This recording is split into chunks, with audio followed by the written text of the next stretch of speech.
like to call to order the City Council Successor Agency to Redevelopment Agency meeting of April 10th, 2017. Would you please join me in the Pledge of Allegiance?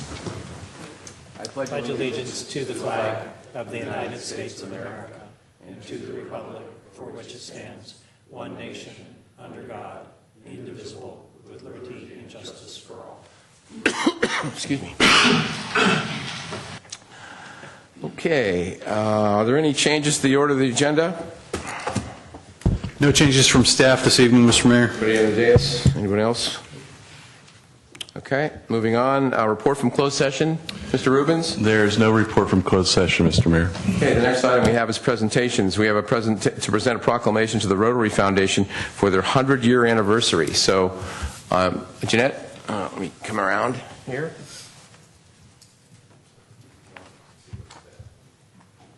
On? We're on. Okay.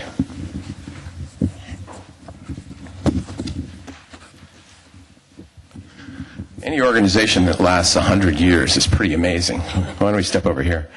The Rotary Foundation, 100 years old, started in 1917 by a gentleman named Arch C. Klumpf as an endowment fund for Rotary to do good in the world.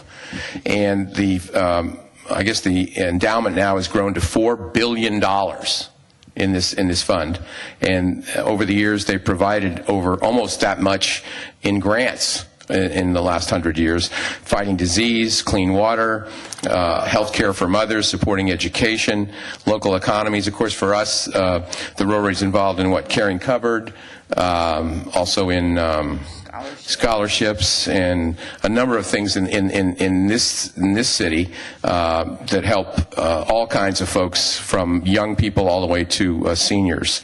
And I guess I just want 1.2 million members of Rotary in 200 countries. And there are right now 42 Rotary clubs serving the counties of Marin, San Francisco, and San Mateo, consisting of nearly 2,000 members who do good every year. So, again, I didn't say whereas on all this, but that's basically what it says, and I want to present this to you, and congratulations on 100 years of great, great service to the community. Would you like to say something?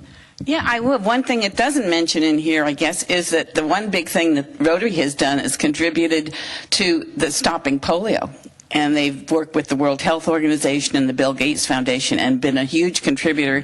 And there's been only about 2 to 4 cases of polio in the world this year. So it's almost stopped now. Congratulations again, and thank you very much for all the work you do, especially around here. Thank you very much.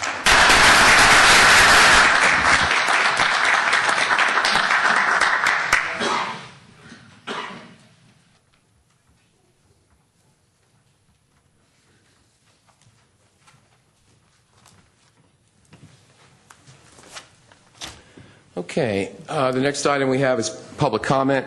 Public comment is on items that are not on the posted agenda, and I have two speaker cards. So the first one is Ken Castle.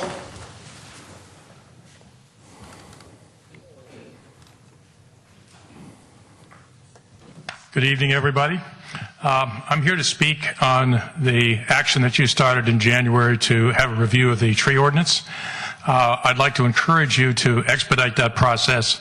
I'm noticing that around my neighborhood, the removal of trees that are below the permit threshold has accelerated as we see more and more renovation and more new people moving in that are looking to have bigger lots or bigger properties.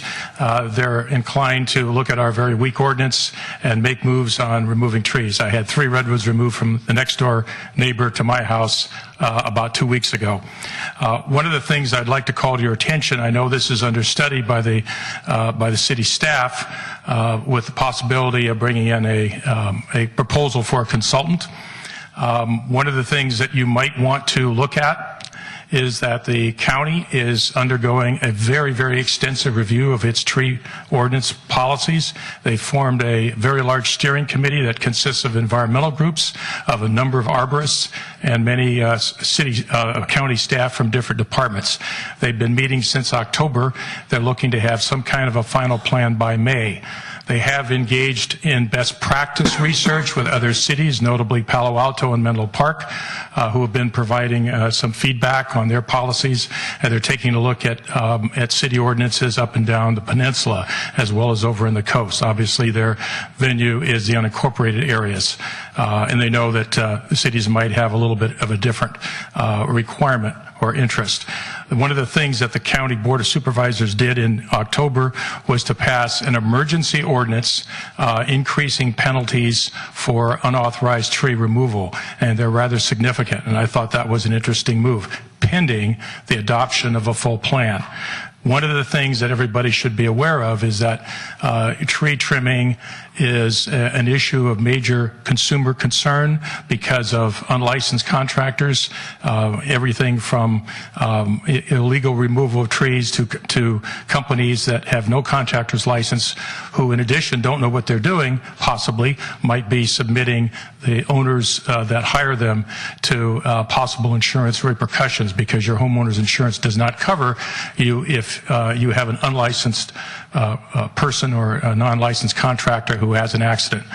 So I would urge you to expedite this matter of deliberation, even if it means having an interim solution of some sort. I was shocked when I saw in the city ordinance that redwood trees of less than 72 inches of diameter do not need a permit for removal. Absolutely shocked. I don't know of another city in the county that has that type of laxity in terms of tree removal, of redwoods in particular.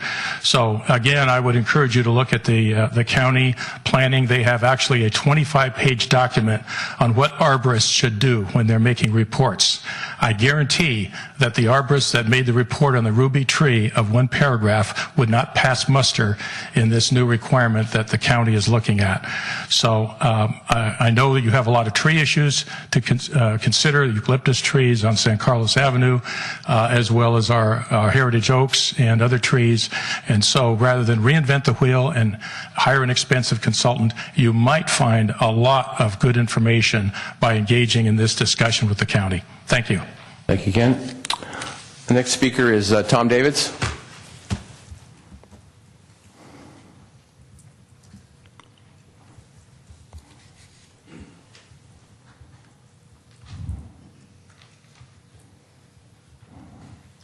Good evening, Mr. Mayor and members of the council. This is your periodic chamber update.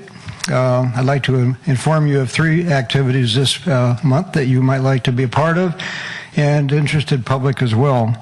The first is May 4. We have a joint meeting with the San Mateo Chamber.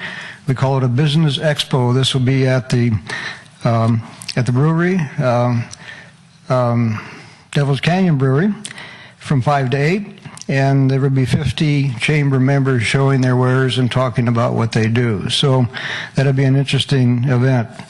On May 5, Access San Carlos is being held again. Jackie Spear will be the speaker.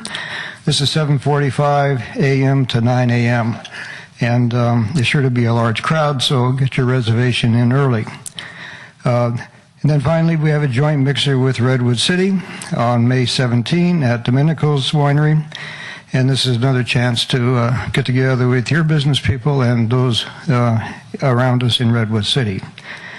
And that's it. So hopefully you can join us in these events.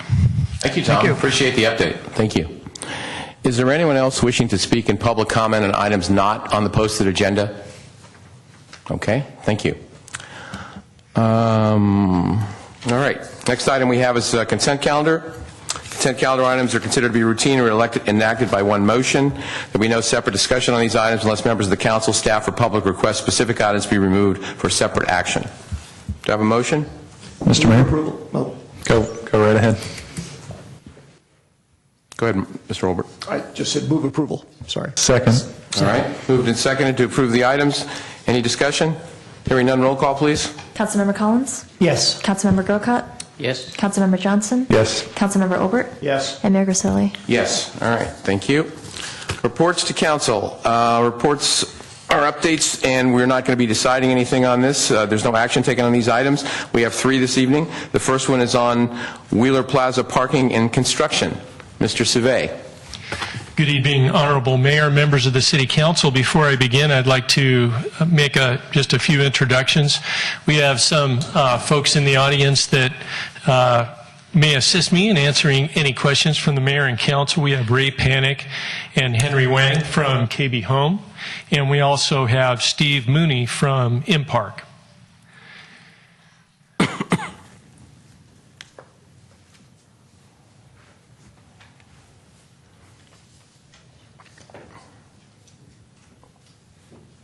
So in terms of work to date, the building and demolition has been completed of the buildings at Wheeler Plaza, including the old Foodville building, the retail shops along San Carlos Avenue, and the apartment at Walnut Street. All the underground utility work has been completed by the developer, and we've opened the valet assist parking lot at the old Foodville building.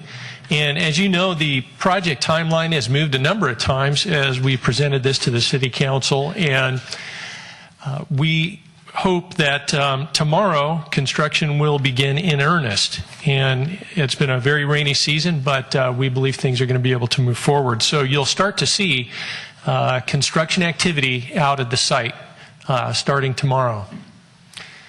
In terms of the parking, Samtrans parking garage was opened back in November, and it was good because it allowed us some time to iron any bugs out of the system there, and we've had a lot of feedback over the last few months. We have a team in place that meets regularly to talk about changes that need to be made and how operations are going, and our coordination with Samtrans. So things have been going pretty well. It's 3-hour parking. There's 2 valet assist staff. We started with 1 on the ground floor, and then another was added at the upper floor to make sure that people get into spots. You have the assist is available Friday 8 a.m. to 6 p.m. and it's open for self-parking on nights and weekends, and all-day free parking for downtown employee permit holders and Samtrans employees. That's very important. We encourage all the employees in the downtown to park in this location, and you can do that for free if you have a permit. In terms of the interim parking, as you may have seen, the Foodville lot is now open for parking, and we've got a valet attendant out there, and it's open Sunday to Wednesday, 8 a.m. to 6 p.m., Thursday through Saturday, 8 a.m. to 10 p.m., and you can self-park on the hours that aren't staffed by valet assist. In terms of additional employee permit parking, as you can see on the map, the right part of that map there where it says the Arroyo parking lot, that'll be open in mid-April, mid to late April for construction parking, but also for downtown employees if this is more convenient for those folks to park in that location. So employees can park at either the Samtrans parking garage or at the Arroyo Street parking lot. You've seen new directional signage all around town in the vicinity of Wheeler Plaza, and we do get comments on these, and we try and make adjustments as things go forward.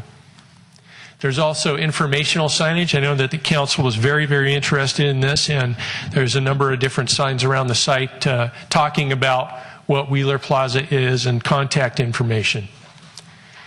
In terms of construction staging, what you'll see out at the site now is on Walnut Street at the bottom of your screen in the blue there, that parking lane has been closed off, and you'll see a large trailer, a construction trailer that will be there for the duration of construction. And the site is now almost all fenced off, and Sister City Alley will remain open from Cherry to Laurel Street. We've had a lot of public outreach on this project. We've sent things out to the community, Spotlight San Carlos, letters to downtown property owners. We've met with property owners. We keep a couple of different websites that I'll talk about, and we have all our signs in the downtown. Most recently, we did a video about Wheeler Plaza just in the last couple of weeks. It's been on social media and in the city's website. We also sent it out to a number of different publication and TV networks. And the city manager did a press release, and I see the mayor is quoted in the city manager's press release there as well. In terms of the developer's website, it's another good place for information, and you can connect to that. There's a Stay Informed button, and you can enroll in updates as you can on the city's websites with e-Notify as well. We have a number of different people that can be contacted if you have any questions or concerns. Lisa Costa-Sanders is our city planner that's engaged with the project on a regular basis. Dolores Montenegro is our troubleshooter for construction. She's been great out there. And Laura Tuchel is public relations for the developer KB Home. And that concludes my presentation. I'm available, and so are the other folks to answer any questions. Okay, questions from this? Mark? Thank you, Mr. Mayor. Thank you, Al. Nice presentation. A couple of just quick questions. I think you call it the employee parking area. Is that actually technically part of what is eventually going to become the transit center multimodal parking area, or is that specially built for the project? This is parking that's south of Arroyo, so it's not part of the transit center. Oh, okay. So it was done. It is Samtrans property, but not part of that new transit center. And remind me, who paid to construct that? The developer, KB Homes. The other question I had actually relates to an element of the project a little bit further down the road. Once the revised transit center gets built and opened and the Cherry Street access is done, I've been getting a lot of feedback from people downtown about how they would dearly love to see a four-way stop sign at Cherry Street and Laurel Street, and I keep telling them one's coming, because I think that's part of the plan. So my question is, related to the Transit Village, my question is it possible to actually implement that four-way stop before, like now, for example, or does that violate some state rule? That's not a question that I can answer, perhaps Jay. Good evening, Mr. Mayor, council members. Jay Walter, Public Works Director. In fact, we've been working with the developer as he's been submitting his off-site plans for other traffic improvements, such as the signal light that will be reactivated at Hawley and Hawley and Laurel, and a modification to the light at San Carlos Avenue and Walnut. And the four-way stop is something that we can implement very quickly. Okay, so there's no rule to say we couldn't do it quickly, and it's something that we're planning to do in the very near future. I will pass along to you that it would make a whole bunch of people very happy if you were to do that. However, Mr. Mayor, if I may, there's one other question I had. So I don't recall hearing this before. We are turning the Hawley and Laurel Street flashing light into a full-fledged light. A fully actuated traffic light. Okay. At least for a couple of times until maybe it doesn't work, but go ahead. Well, in fact, my opinion. The question I have, because I'm sure staff had told me this and it just slipped by me, have you studied the traffic flows through there? Because the presence of particularly the restaurant on the corner of El Camino and Laurel Street at certain times of the day, that traffic gets totally backed up, and if you have a stoplight there, that's probably going to aggravate that. Well, the plan for timing that signal is going to be on what we consider to be a half cycle with the El Camino full cycle. Okay. So as traffic would be released coming westbound underneath the railroad tracks across El Camino, they'll be proceeding through and seeing a green light when they get to that signal at Laurel. And so, in theory, we think that's going to clean that out a little bit better each time, and it won't be the regular, everybody has to wait for the four-way stop to be, flushed through with all the cars. Okay, we can talk about this offline. The issue I'm talking about is actually not traffic backup caused by the flashing light or the full light that you're going to have there. It's the restaurant there. It's before you even get to the light. Traffic actually backs up across El Camino on occasion. Yes, it does. El Chirino, I think it is. Oh. You're right. That's a So difficult place to have a restaurant, quite honestly. And I just hope that that's been factored into our plans for the timing of the light and setting up the light and whatnot. Well, again, my point in terms of that light at Hawley and Laurel would be there will be, I think, more gaps as a result of that light being in place rather than fewer gaps, because right now the presence of just a stop sign allows traffic to flow through it, stop, go, move forward. So it'll be a different type of traffic flow, but I think it'll be better from a gap standpoint. Let's talk offline, because you got to explain that to me. Okay, Mr. Johnson. Thank you, Mr. Mayor. Al, could you go back to the big red sign? So I love this sign. Thank you for doing this. This is great. I also think, the free public parking signs are good. Can you go back a couple slides to the gentleman standing in the Samtrans garage? So this is where I have a little bit of concerns, which is that when you go down Walnut, it's not exactly obvious where to turn. And so you have this big, gigantic sign, which makes you, at least as a driver, makes me feel like I'm going to get a big sign that's going to tell me where to turn. But there's like a little kind of makeshift sign that makes it feel a little fly-by-night. It's also this kind of branded, parking assistance, which makes me feel like I have to pay. That's just my personal reaction to it. I just would be highly sensitive, since we're putting a lot of our eggs in the Samtrans garage basket, that people know where to make that turn, and that they know, I'm not supposed to go down into the Samtrans underground garage. I'm supposed to go down this little alley, and then, so, if it was me, I would put a pole with the free parking thing on Walnut that points so that people have more of a contiguous directional. But you guys can decide. But I'm concerned about that. Just connecting that last piece, making sure people know where to go. I don't know if you had any response to that. Thank you very much for that, and we've talked a lot about that sign. It's moved around a lot, and I agree. So we'll take a look at that. Okay. Yeah. And then, as I said, I think it was late last year. Like, I appreciate all the work that's been done. Like, we're as well set up for success as we can be, but I think it may be a little painful for all of us and for our town. I would love to see Dolores at these meetings, since she's going to be the face of this. I hope that she can come to the next update. I wanted to ask you when the next update is, but I would really love to hear from her, since she's the person that we're telling people to call. Sure. We will ask her to attend. Okay. And we'd like to do these every few months. This is pretty much, we've been doing them quarterly, essentially, is what we do. I think it may be good to do the next one. I think quarterly is probably fine once we get going, but it may be good to do the next one relatively quickly, since we're going to see the whole city's going to have to go through a learning curve really quickly and some growing pains, and I'd like to know kind of what we're hearing. So, Sure. Thank you. Mr. Collins? Thank you, Bob. Al, a couple things. Well, actually, the first one's just to Jay. I want to add my support to what Mark said about adding the stop sign at Cherry and Laurel sooner rather than later. And once that happens, I'm going to take a picture of it and I'm going to send it down to Sally Mitchell, because she and I used to argue about that all the time. The other question I have, Al, is on the valet parking. And maybe I've misinterpreted this all along.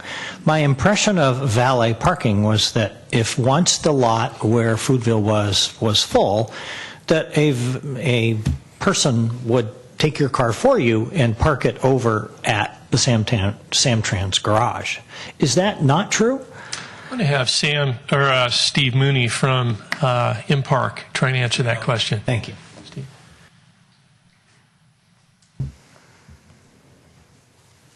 Good evening, Mayor, Council members. Steve Mooney with Imperial Parking, IMPark, partnering with KB Home and the city on this project. To answer your question, we looked early on at the possibility of providing a valet service from the Foodville site to the Samtrans garage. Unfortunately, we thought there would be a great deal of service breakdowns and delays in that. It would take a lot of labor, not to mention the on-street liability, shuttling cars back and forth a matter of 5 to 10 blocks. So that idea was kind of curbed early on with the intent of providing an experience for the customers and the downtown members without any service breakdowns or delays. Is it your, obviously you've been doing this for a while, I mean, is your experience that people would prefer to drive their own car over to the other park, or is there an expectation? I mean, when I see the word valet, I have this expectation that someone's going to take my car and give me a ticket for it, and when I come back, I'm going to give them that, and they're going to go get my car. Correct. So I'm just wondering, what is the expectation? I mean, I guess you've been out there, there's been people out there, have they been asking you about this, or do they have the expectation that they are going to drive their car over? And maybe I've just misinterpreted it. Yeah, I think the expectation, and we've trained our team on this, and I think given several updates on this, and the signage program was designed to get people from the Foodville site to the Samtrans garage. In addition, we're customer service ambassadors to tell them that, the Foodville lot's full, this is how you get to the Samtrans garage. When you arrive there, we'll have a guy downstairs, a guy or gal, and another one upstairs to assist you with your parking. And yes, we do feel that the majority of people would rather self-park their cars, in our experience. So are they're going to pull in the alleyway there, because obviously they won't be able to drive out on Walnut because that's all going to be fenced off. Correct. So at what point do you intercept them and say, okay, our lot's full, so you need to go over and park at the Samtrans? As soon as they pull into our garage, or as soon as they come to the ingress area of our garage, we're going to approach them and give them directions. Mr. Rooney, I think you're misinterpreting it. Yeah, We're talking about the temporary, the 50 spots is what he's talking about. On Laurel Street. On Laurel Street. There's no garage on Laurel Street. Yeah. Correct, sorry. I was thinking of the lot. Yes, I know you but were. Oh, I'm sorry. I apologize. Go ahead. I'm sorry. The idea is to approach them immediately when they come on the alley or when they're turning off of Laurel Street to the Foodville site and let them know that we're full. Please take a right on Laurel, a right on Cherry, a right on Walnut, follow the sign that we may have to replace into the Samtrans garage. Okay. All right. That's what I was after. Thank you. I'm going to let you talk in a second, but I'm going to follow up on that while you're here. So you're driving in. I know I can hear this bus coming. I drive into that thing. Is there a way to make a U-turn? Because I'm going to have to make a U-turn because I can't go out, off this. I can't go this way. Or can I? Is it going to be a two-way, the green, or is it going to be one-way? The alleyway. The alleyway. The green alleyway. I don't think, right now you can't go that way because all the cars are, it's a one-way. Trying to find the site map. Right There we there. go. So right now, before there's any construction, you can only come in from Cherry Street and go one way. You can't go two ways. So, Right. as Mr. Mooney said, I'm driving south on Laurel Street, and I pull into right by the Blue Line Pizza. What am I going to do? Now, can I make a U-turn, or where am I going to turn, or how am I going to get out? See what I'm saying? Yeah. Or can I continue and go, is it going to be a two-way? All right, then I'll just go back down on Cherry Street and go to Walnut? Or is it going to be a two-way? That's my question. I think that's going to be a one-way. Excuse me, Mr. Mooney, could you speak to the mic? I'm sorry. Yeah.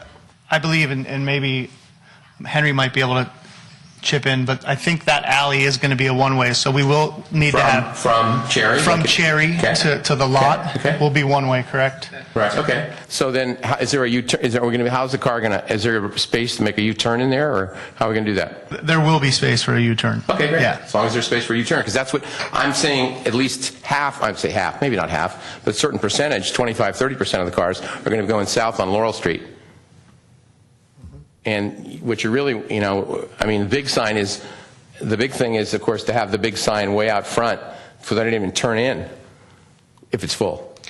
We have lot full signs that can address that, and we can put that sign out there and then also stage our guy there. Because then nobody would have to turn into it, either coming north or south on Laurel. Okay, great. Thank you. Can I just follow up on Yeah, that? I'm I just want to finish up with this. So the green area there, during construction, they'll still be able to drive on that Correct. on that alleyway. Sure. Okay. Correct. Thank you. Okay. Mr. Grocott. Well, I guess I'm a little confused on this parking thing. Maybe I should ask the easier question. I was going to ask Laura if we can plant corn where we've got the grass right now. Miniature golf. Okay. Sorry.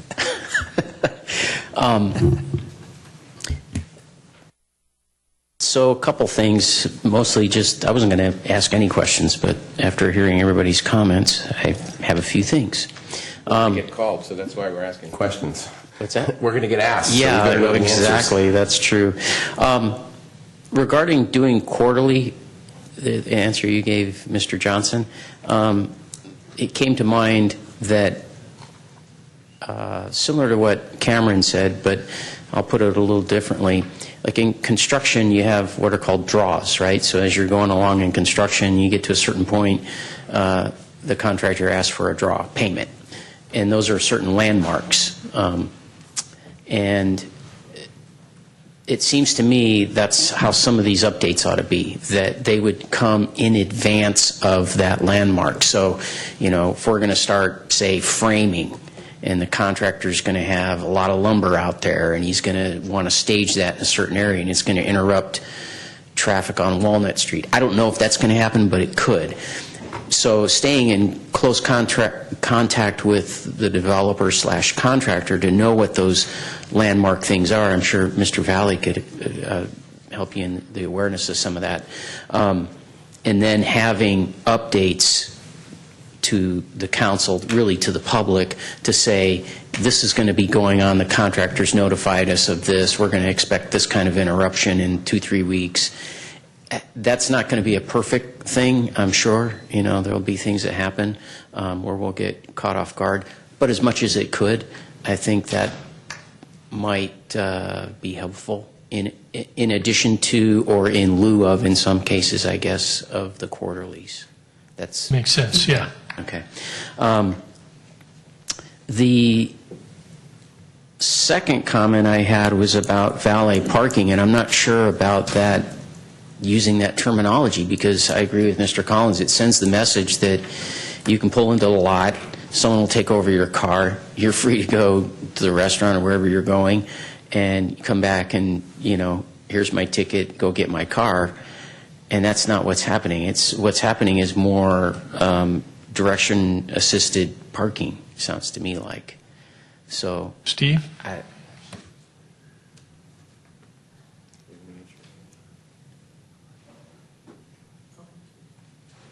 While they're deciding who's going to come up, my memory of it, or my impression of it, I guess, when we had that in front of the council, I thought what we were approving, and Mr. Collins and I had a discussion about this downtown, I thought we were approving actual valet parking, and I could be totally off base with that, but that's what I thought we were doing at the time.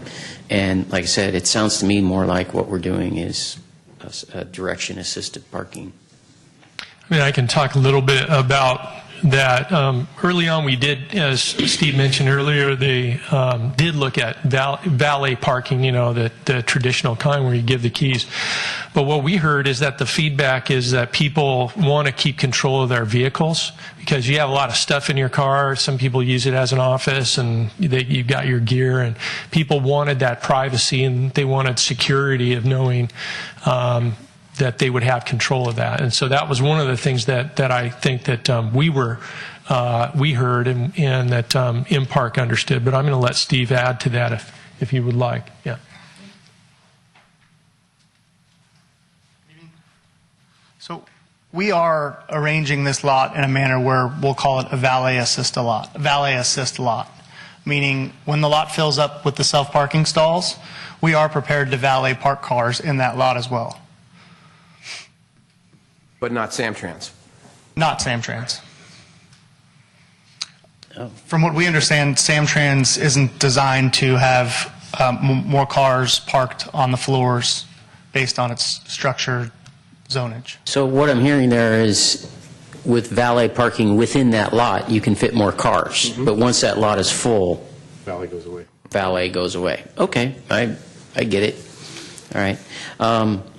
And then the last comment I had, or question, is, of course, you went through this thing with Mr. Gasilli about if somebody pulls in, how do they, and the lot is full, you're not allowed to do a U-turn on Laurel Street.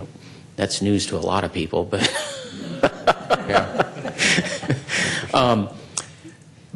but Mr. Grisilli's right. You end up, so now you're going to go down Laurel until you get to Cherry? Correct. Is this the direction we're giving? And then down Walnut until you get to the garage? Right. Okay, so I guess that does away with the question I had. Because, the thing I was thinking is, might it make more sense for Samtrans to, at least during the construction, that's a one-way so it comes off of Walnut and they go straight through and under the thing, and then you either go in the garage or you get spit back out onto Laurel Street. But if it were the other way and people could enter off of Laurel Street, because the garage is right there, you can see it, you know, and it's a little unfortunate the way they have that set up. It's probably great for their employees and other people but who know about it, but if you don't know, you know, and you see this garage, your immediate reaction is, oh, there's where I'm supposed to go, right? But from what you're saying in the direction that people would be given, I guess it does make sense for them to still enter on Walnut. off of Walnut. Yeah, okay. But and I agree with Cameron, when you get there and there's just this little rinky-dink sign that sometimes has gotten blown over with the storms we've had, there's a little bit of a problem there. We'll definitely look at finding a permanent solution, a larger sign for that Something, yeah. location. Yeah. As it was mentioned earlier, we've had a couple different locations for that sign. It's confused some of the people, so Yeah. I think it's a great idea. Okay, just a second. Mr. Olbert, then Mr. Johnson. Thank you, Mr. Mayor. Couple of things. One is listening to the discussion that the mayor started about the U-turn and the parking lot area. It occurred to me, the flow design that you guys have come up with, have you actually gone out and tested it? You know, gotten several people in cars and said, okay, let's see what happens if we try to do U-turns in here while there's another car coming in behind to go to the lot. Have we actually done that? I've done it myself. With multiple cars? No, just myself. And, you know, I think people are actually using both spots now. So we can still do that kind of testing, but it's being used now, so we can kind of judge based on the actual usage. I think we can check in with some folks out there too. Fair enough. I see that. That might, I would strongly encourage us to do that in case there is an issue that will show up so we can try and nip it in the bud. And I just want to add my concerns to something I heard voiced from the dais a few minutes ago. The term valet parking, I think, means a very particular thing to people. And I understand what we're doing now that you've explained it. It's not at all what I would have thought of as valet parking. It's not what I thought we were originally approving. So I would again also suggest that you come up with a contingency plan for what you're going to have to do, what you may have to do if it turns out that there's a lot of people who show up going, well, here's my car, take care of it, and oh no, sorry, you have to go park in the garage. Like, no, that's not what I expect to do. Because we don't necessarily, it's a relatively trivial problem. It's the kind of thing that gets people annoyed, and we'd kind of like to minimize that. Mr. Johnson? So just one quick comment, which is that the parking attendants are, in many ways, our public relations on Wheeler Plaza these days. You know, I had, not a great experience with parking attendant. This was a couple months ago. It was very early days and I shared this with staff, where I went into the Sam Trans garage and I said, hey, is there free public parking here? And they said, no. And they gave me a little slip and they said, this is Sam Trans parking. And anyway, I know that was very early. But I tried to engage the gentleman. He had no idea what I was talking about. And then this past weekend I was downtown and I parked in the new parking lot on Laurel, and as I was parking, I heard a couple people ask the attendant, you know, what are they doing here? Like, they were just curious. They didn't really understand what the project was. So I think it would be important to make sure that the parking attendants have a couple talking points where they can explain what it is, how long the project's going to take, the fact that it's going to result in a new parking garage, or just a few things, because I suspect that they're going to get many, many, many questions about this, and I want to make sure that, you know, we're giving accurate information to people. And I just had one last question. How many parking spaces are there in Samtrans that we can use? Believe approximately 50 plus parking spaces up on the top. Okay, Yeah. so in effect, just so everybody understands, we had 185. I would assume some of those were employee or parking, so let's say 104. Say 140. So we're going to have 50 and 50. So we're going to be short 40 right off the get-go. Well, there's the employee parking along south of Arroyo as well. No, Yeah. You're not. I guess I'm not seeing it. There's 185 spots in Wheeler Plaza. I assume 45 of them are employees. Throw them out. They're going to Arroyo. The 140 spots We've got 50 where Foodville is, and you're telling me there's 50 in Samtrans. So we're short 40. Sorry, busy times in Samtrans Garage, there's about 85 to 95 spaces available. Okay, that's just, I'm just trying to, I was hopeful that it would be close. I mean, it wasn't, okay, thank you. We've been studying it since November. That's fine. I'm just trying to, it's never going to be exactly the same, but I'm just trying to make it hopefully that it was close. Okay. And Mr. Mayor, can I ask one clarifying question? So the employee permit parking that is in Clark Plaza, has that been opened up to general public as well? It will be. Tomorrow?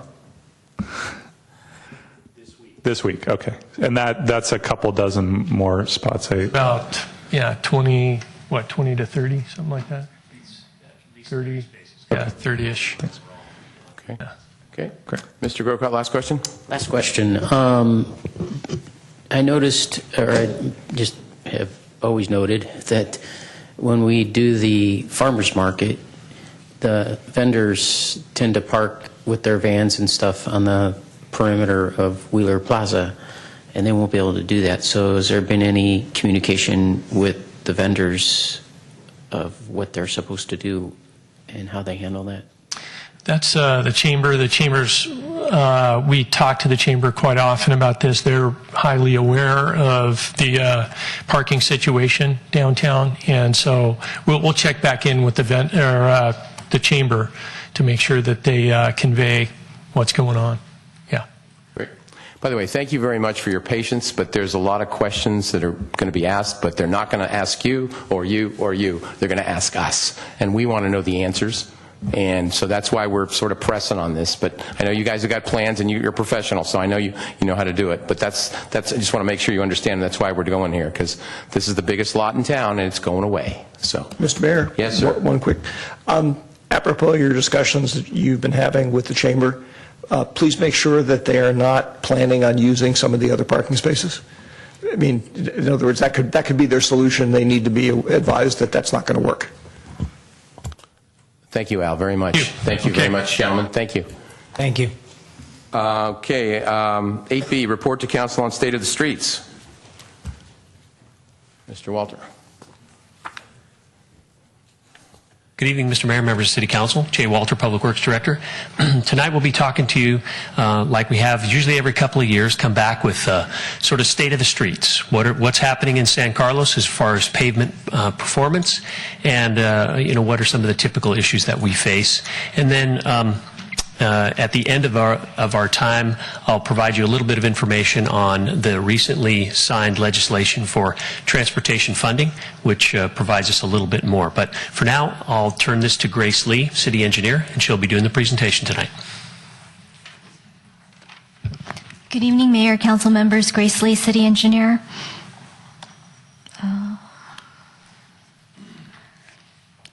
The Metropolitan Transportation Commission, MTC, manages and maintains the Street Saver program. This software program organizes and analyzes information about the pavement condition. It can also uniformly document street conditions and needs, provides budgeting and reporting capabilities, and provide cost-effective maintenance strategies for staff. The city uses that information to formulate our annual street resurfacing projects. Each segment of the city street is assigned a pavement condition index, a PCI. PCI is a numerical index between 0 and 100 that describes the condition of the pavement. 90 to 100 is an excellent condition street, usually a new street. 70 to 89 is very good. 50 to 69 is good. 25 to 49 is poor. And 0 to 24 is very poor or failed street. MTC uses these pavement distress types to categorize the severity and the type of distresses on each segment to come up with the PCI. Some of the pavement distress types include the alligator cracking, which you see in the upper right-hand corner, and block cracking is on the lower right-hand corner. Longitudinal cracking is one long line of crack, and that's on your lower left-hand corner. Rutting and depression is shown on your upper right, distortion on your lower right. And Previously, MTC had weathering and raveling as one distress type, but they've recently made a change to their rating system and they've separated those two out. What this does to the PCI is that PCI can vary between plus or minus 3 points, and I'll talk more about that in later slides. But weathering is defined as loss of fine aggregate, which is shown on your lower left, and raveling is the picture next to it, which is loss of coarse aggregate. The idea behind preventive maintenance is to treat pavement before the steep decline. The curve you see in front of you is a typical pavement condition life cycle. The pavement, when it's new, it gradually declines to a certain point. After a certain point, and this is shown as about 15 years, it would start to turn into a steep decline. So for preventive maintenance, the key is to catch it before that point and bring it back to good condition so that we don't have to have costly future repair costs for the steep decline. Some of the maintenance treatments based on the condition of the pavement is excellent. You can afford to do nothing. Very good. You'd be just doing crack sealing and the surface slurry seal. For good pavement, you'll still have certain locations where you'd want to do dig outs and you'd want to do some cape seal. For poor condition pavements, you'd be spending a lot more money in terms of having a thick overlay with a lot of dig outs. And very poor, it would be a total reconstruction of the pavement section, and that's very costly. We do a fair amount of pothole patching, especially this past winter where we had a lot of rain. Water intrusion causes more potholes, but this pothole patching is a temporary repair. It's not considered preventive maintenance, but it's necessary to keep the safety of the street. An effective pavement repair tool is crack sealing, slurry seal, which I mentioned. These are for good condition pavements, and you're just doing basically a surface seal to maintain the condition. Cape seal is a combination of a chip seal overlay with a slurry seal on top. The chip seal gives it more of a structural support. Microsurfacing is a special mix of polymer modified asphalt.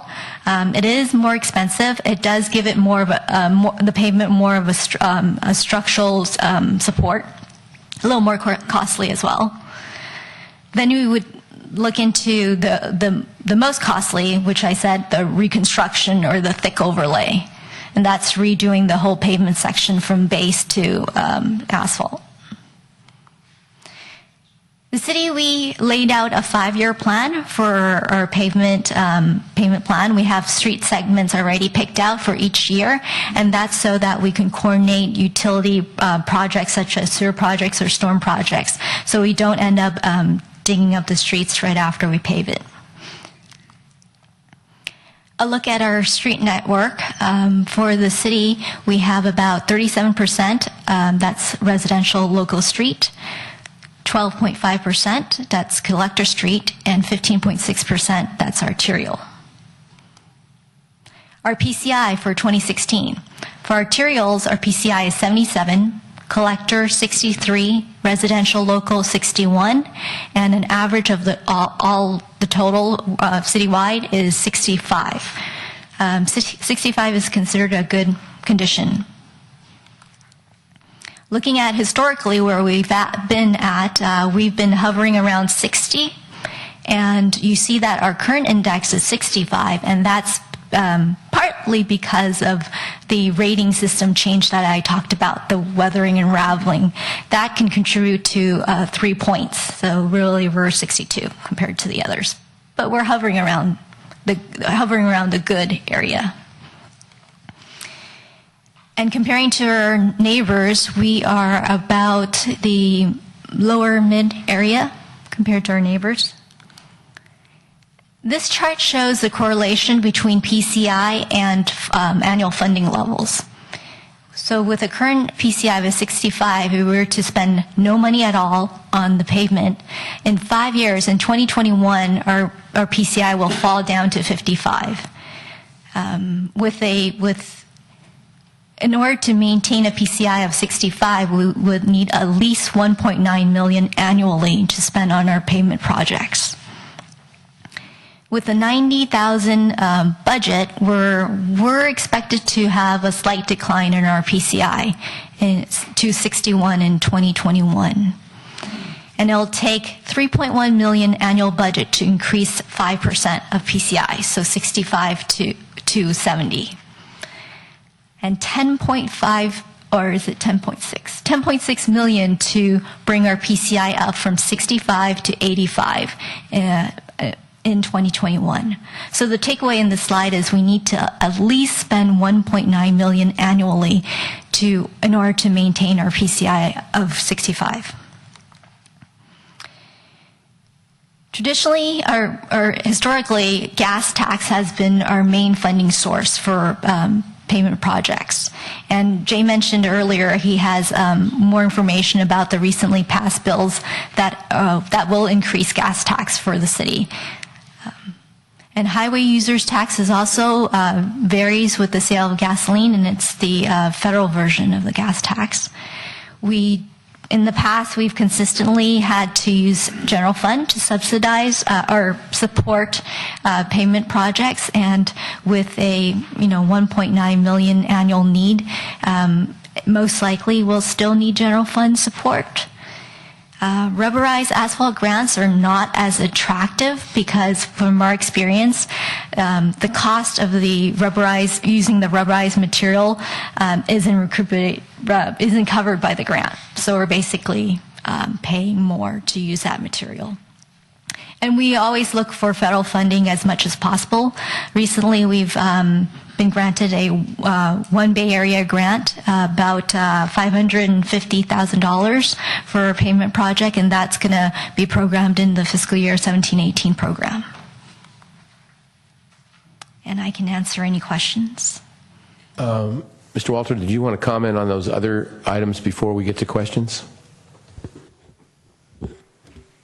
Thank you, Grace, by the way. Sorry. Thank you. Thank you, Mr. Mayor, members of City Council. So just as information for the council, last week the legislature passed the transportation funding bill that was put before both houses, and essentially what it did was for local streets and roads, it provided $15 billion over 10 years for local street and road maintenance. So when you look at that, $1.5 billion per year, and for the city of San Carlos, our typical amount that we had been receiving from gas tax, state gas tax, had been somewhere in the range of about $600,000 per year. And so we'll be in line to receive about 1.1, maybe 1.2 million per year once this is fully in effect. So the way that the legislation is timed, it will go into effect at least partially in the 2017-18 fiscal year. So we'll have a slight increase in our gas tax revenue in this upcoming fiscal year, and then we'll fully realize the amounts starting in the 18-19 fiscal year. So it'll be a healthy infusion for San Carlos. Of course, it is something that is going to be paid for by several new taxes, and it's something which, controversial as it may be, certainly when you look at the picture of local street and road needs, it's something that, from a public works perspective, we're glad that it's finally gotten done. And again, from a San Carlos perspective, it certainly helps us because, as Grace pointed out, we do have a pretty high need when it comes to trying to keep that PCI at about the same level, much more so than what we currently have been budgeting for, especially in the past years. So we've been trying to gather federal money that we can from grants and using the state money, and then some infusion from general fund to try to keep our pavement as whole as we can. So that's kind of the basic for the legislation that's been passed, but there was a big effort statewide to kind of finally get that passed after about at least 3 or 4 years worth of trying. So. Okay, thank you. So a number of questions. Mr. Johnson, we'll start with you. Thanks, Jay. Thanks, Grace. Could you go back to the slide that breaks it out by type of road, the arterials, collectors, residential, and local?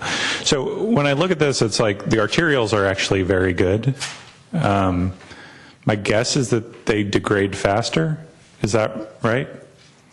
The main reason is federal funding usually targets arterial streets, so those are more eligible for grant funding than local streets.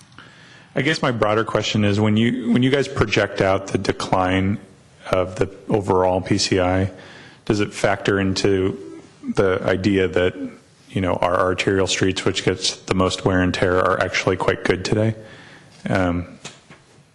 Or are you just looking at from a point estimate of average PCI across the whole city and the way it degrades over time?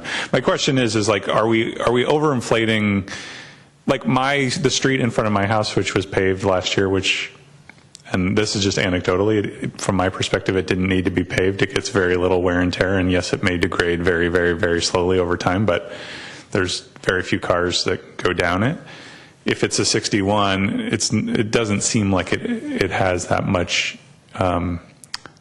The steepness of your curve doesn't seem that great. Whereas if it's, you know, Hawley or Industrial or Old County Road or something like that, I can imagine that, yeah, it's degrading faster. So am I thinking about this in the right way?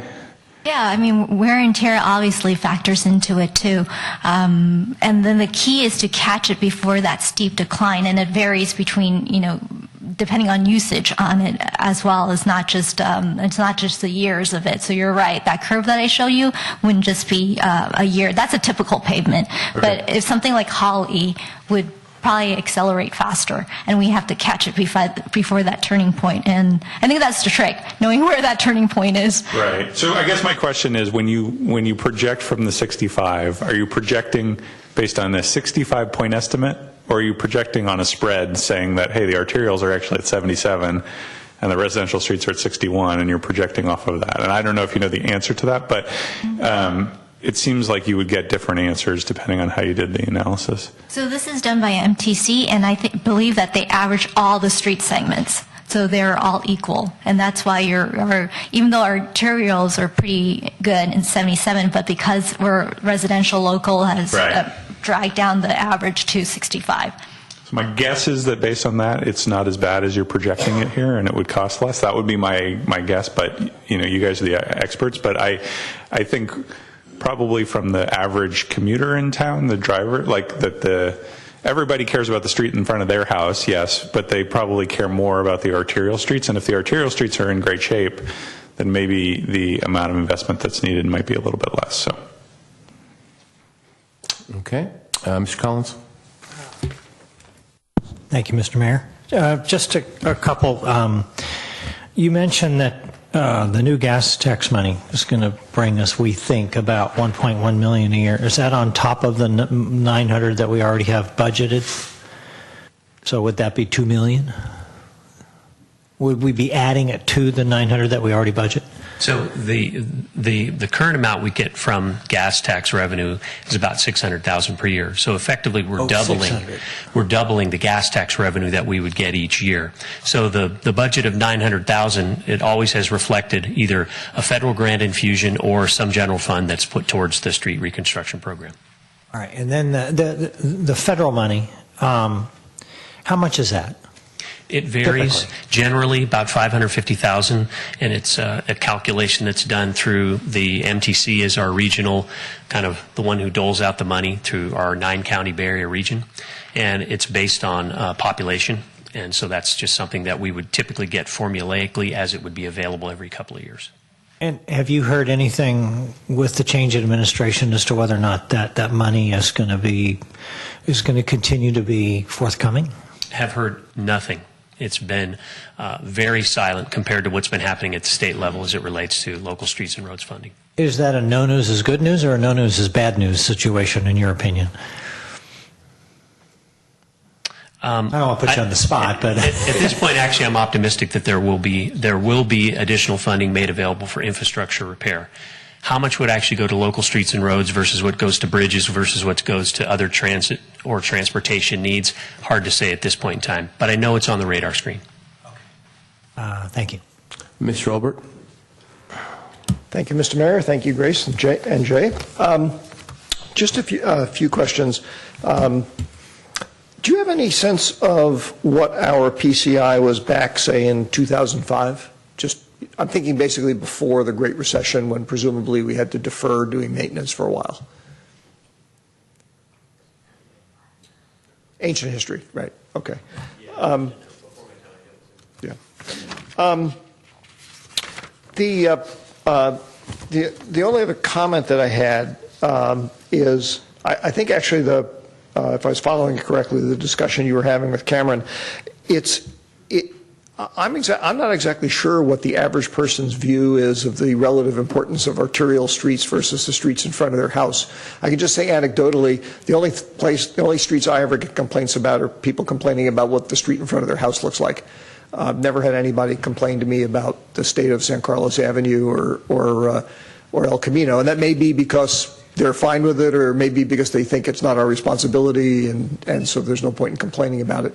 But I guess the question I had is, do we have any visibility into how we stack up just comparing residential streets to residential streets with some of the other communities instead of that combined average? Each community also has a chart, just like we have charts separated out, so that information can be found out. I would be interested in seeing that just offline when you get it, because I'd like to make sure that we, my metric is I don't want to get as bad as Belmont.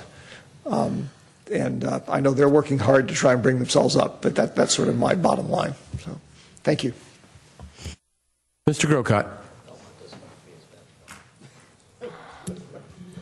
So the first question I have is, you gave those different types of treatments that could be done, and I'm curious, it was a while ago, I think it was right around it was during a campaign year, I know that, where we went around and put down some tar and I think chip seal and did some things to certain streets. I think Howard was one of those. It was either Howard or St. Francis. I'm guessing that's a Cape Seal, so that would be the chip seal. The chip seal. Yes. And then on top of it, it's a two process. So chip seal first, and then we'll come back and do a slurry seal. Correct. Okay. Yeah, it was this. Okay. And just a comment, driving those streets, it seems like a waste of money because the failure starts to translate through pretty quickly. And you have to question, what did we just do here and how much did we gain by it? The chip is supposed to give it more of a structural base. Right. If you were only doing slurry seal, that's exactly what's going to happen because it's just a surface seal. Painting it. Yeah. Sort of like that. Yeah. So you would see the structural defects coming back up. With the chip, that helps it a little more. If you were to do the crack seal first, the chip, it depends on how much treatment you layer on top of it. It's more effective. But then you think about the cost and if it's worthwhile. So do we know what we had done there? That might have been before your time as well, but I can't remember.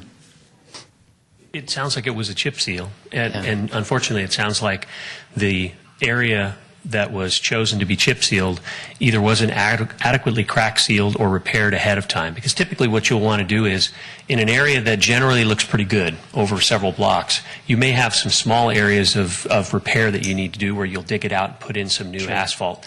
And then you seal the whole street. And so generally then it'll last okay. It could be that they either missed some locations that had some repair that was really needed, or they thought they might be able to stretch the chip seal over it and make it work.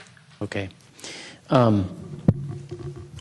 Question on this 5-year pavement plan, and it's got these color codes. I'm not sure what we're looking at, and okay, those are years.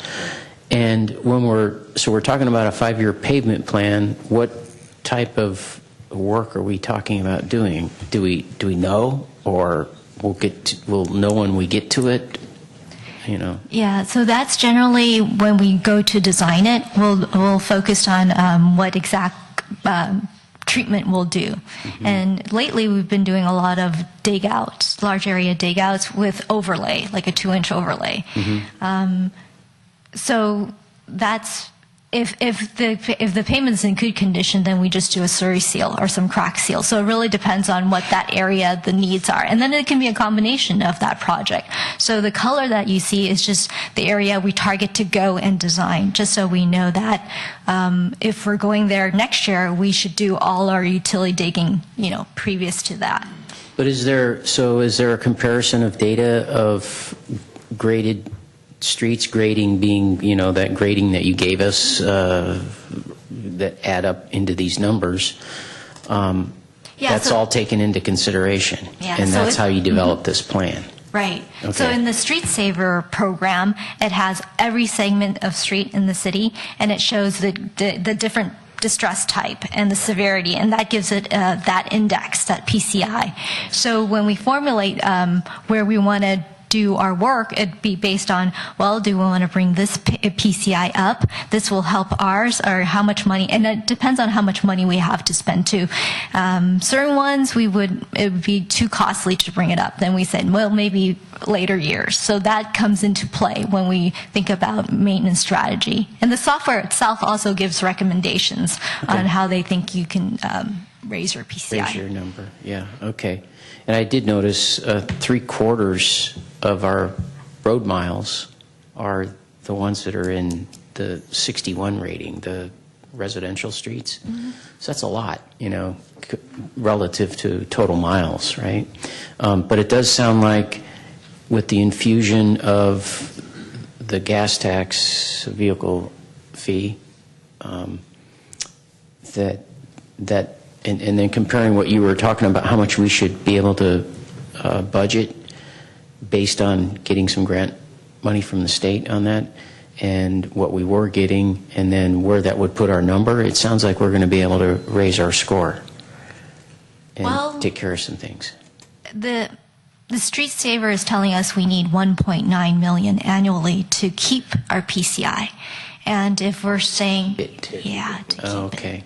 So if we're saying we're getting 1.1 from the increased gas tax, then there's still that we have to come up with. need to think about, general fund or other sources. That's good to know for us, especially and then when we go over the budget, figuring that out. Okay. And then my last thing is just a comment, since you guys are here and we're talking about this. There's two areas that I've noticed in town that one is a new failure, and the other is, I don't know what the heck is up, because it's like an ongoing failure. And so the ongoing failure is when you're turning off of San Carlos Avenue onto El Camino. For some reason, that right-hand turn lane, we've always got a depression there. I don't know what's going on, but that's been that way for years. And I know we patched it, and it comes back, and I guess all that asphalt's going to China or something, through a hole in the ground. And the other one is behind Diddums. There's a big, huge pothole that's shown up right behind Diddums, the back corner in the plaza, in the parking plaza area. And it's pretty bad, so take note of that. Okay, thank you very much. Appreciate it. We'll move on to 8C, report to council regarding settlement agreement with PG&E. I'm sure this is a very short one, isn't it? I will do my best. Yeah. Thank you, Mr. Mayor and council members. I'm pleased to report that we have a tentative settlement with PG&E arising out of the ex parte violations and the CPUC's OII investigation case that was filed in November of 2015. Just for the members of the public, the OII was matters filed by the CPUC to force an investigation of the ex parte communications, which ex parte means communications that are in private, and under the CPUC rules, those communications need to be, other parties to a proceeding need to be provided notice. The most pertinent emails that I was interested in as the city attorney were emails arising out of the 2013 CPUC repressurization proceeding. It turns out after the emails were uncovered by the city of San Bruno that many of a stream of emails were between an executive at PG&E and one of the commissioners at the CPUC on the eve of and the morning of that hearing in December of 2013. Raised a whole bunch of issues in my mind, and that was obviously part of the emails that concerned the CPUC and led to the OII investigation. So the way this works is the OII instructed the interested parties to organize the data so that the CPUC could assess them and issue appropriate fines. The fine range is between $500,000 and $50,000, and there were hundreds of emails, so you could see that it was quite a task. It took us about a year to get through all the emails.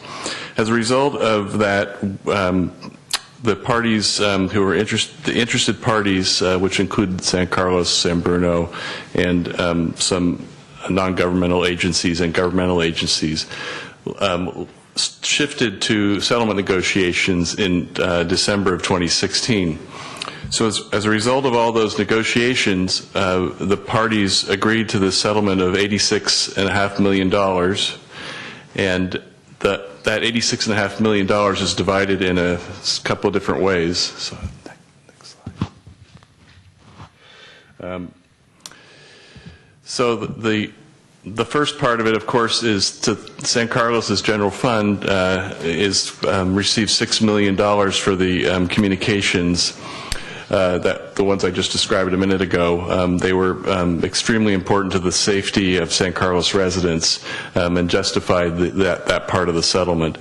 The city of San Bruno, for their role in bringing the ex parte violations to light, also received $6 million to its general fund.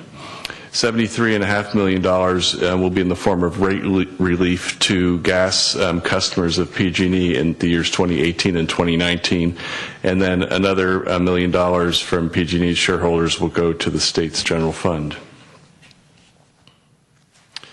There's some non-financial remedies in the settlement. In the settlement agreement, PG&E admitted to, during that time frame from 2010 to 2014, they committed multiple violations of the ex parte rules. For 2 years, PG&E will be required to provide notice of meet and greets, which are their efforts to explain new facilities or other types of matters that are in the jurisdiction of the CPUC. They'll need to report those to the Safety and Enforcement Division at the CPUC and ratepayer advocacy groups.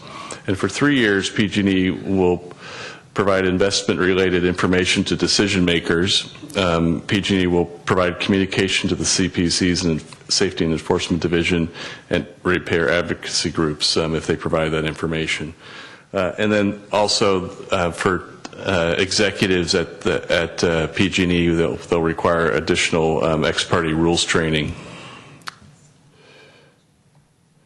And that was the last slide. So I think the main issue that I just wanted to impress upon for the council and the public is the settlement really benefits the city, because if the matter went all the way to the CPUC for hearing, the current CPUC rules do not allow for payments to municipalities and government agencies. So as part of the settlement, the city of San Carlos benefited substantially by receiving this general fund payment of $6 million.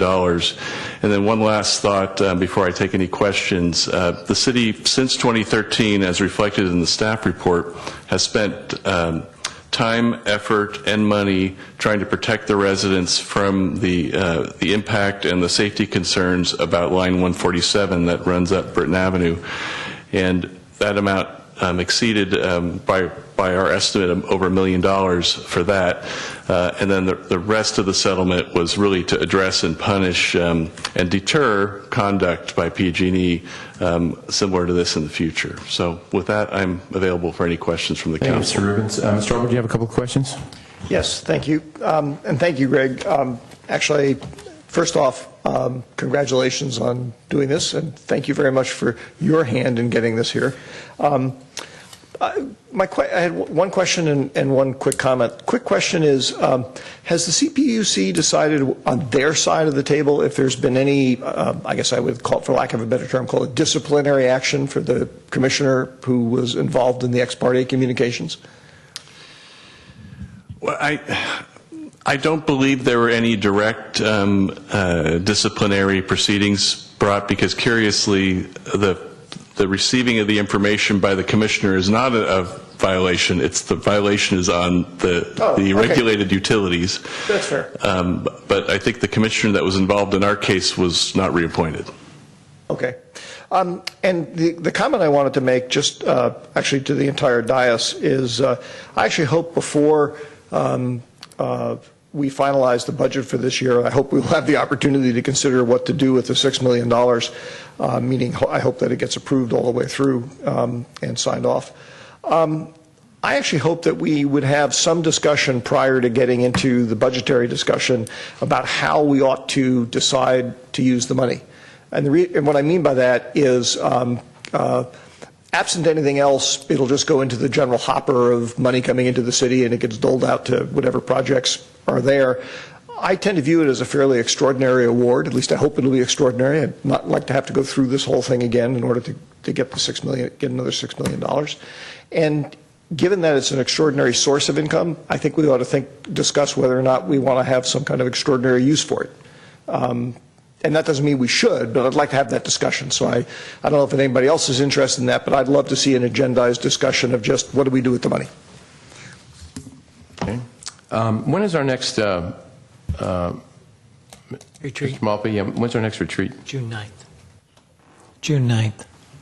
June 9th? June 9th, according to Councilmember Collins. Is that after we would approve the budget? Yeah, well, this is a mid-cycle budget, and we've got that scheduled right now for the second meeting in May. I think it's the 22nd of May. So we'd have to somehow put this on either next time or the first meeting in May then to talk about the $6 million. Mr. Mayor, may I offer an alternative? I was going to suggest the idea. I'd be fine if we just, for the purposes of the budget, sort of held it in abeyance and said we haven't decided what we're going to do with it, and then have the discussion if it makes it easier logistically to do that. I'm not trying to jump things. Does that make some sense? Because we didn't anticipate, it's not in the budget, I assume. Yeah, that's correct. It's not in the budget, obviously, and we haven't. We could approve the budget and then have the discussion. You could approve the budget and have the discussion. Absolutely, I don't see any problem with that. All right. Well, then we'll probably, then we don't have to get jam it in. Okay, great. All right, thank you. What I'm going to do here is I'm going to move 10A and 10B above 9, because 9 could go on for a while. So let's go to 10A. Consideration of adopt resolution authorizing the city manager to execute an agreement with McGuire and Hester in the amount of $1,178,479 for Highlands Park, et cetera, et cetera. Amy, are you reporting on this one?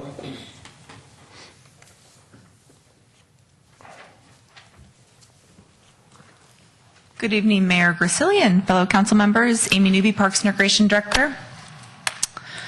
Let's see. So tonight we're going to discuss the Highlands Park playground renovation and hopes to kind of keep this project moving forward.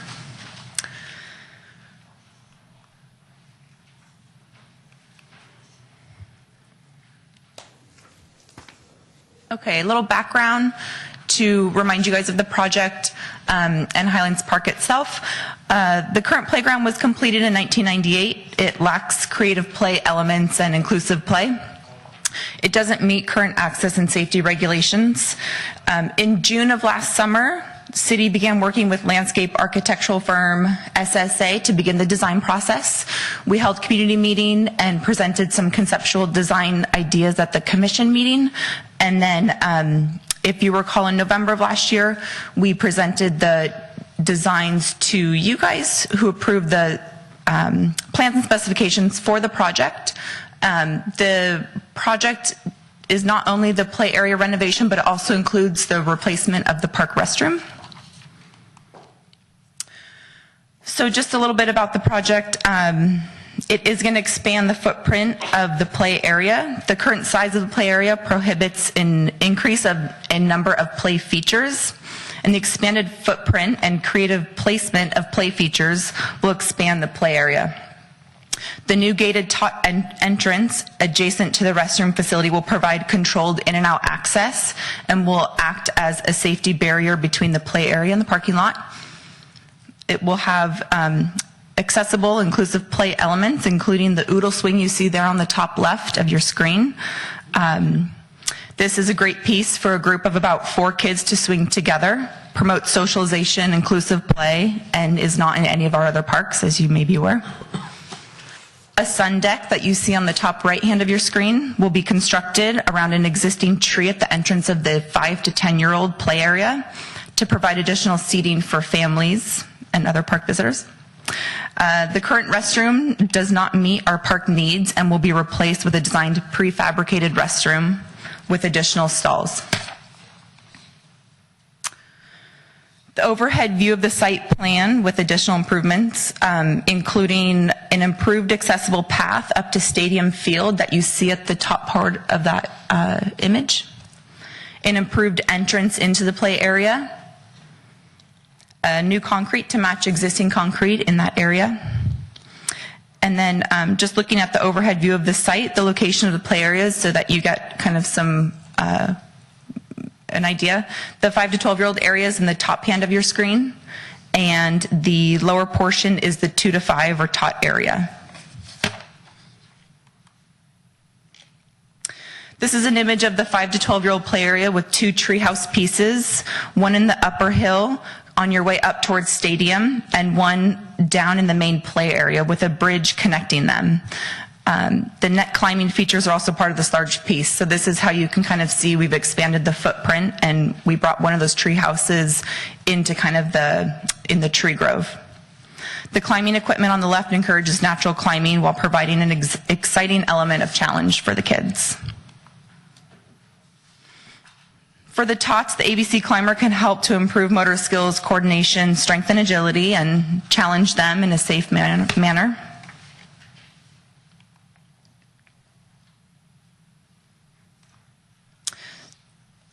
So the project budget. Construction bids for the project were received and opened in late February. 3 bids were submitted. Although the lowest bid from McGuire and Hester came in under budget, the total bid amount did not leave enough remaining funds to allow for contingencies.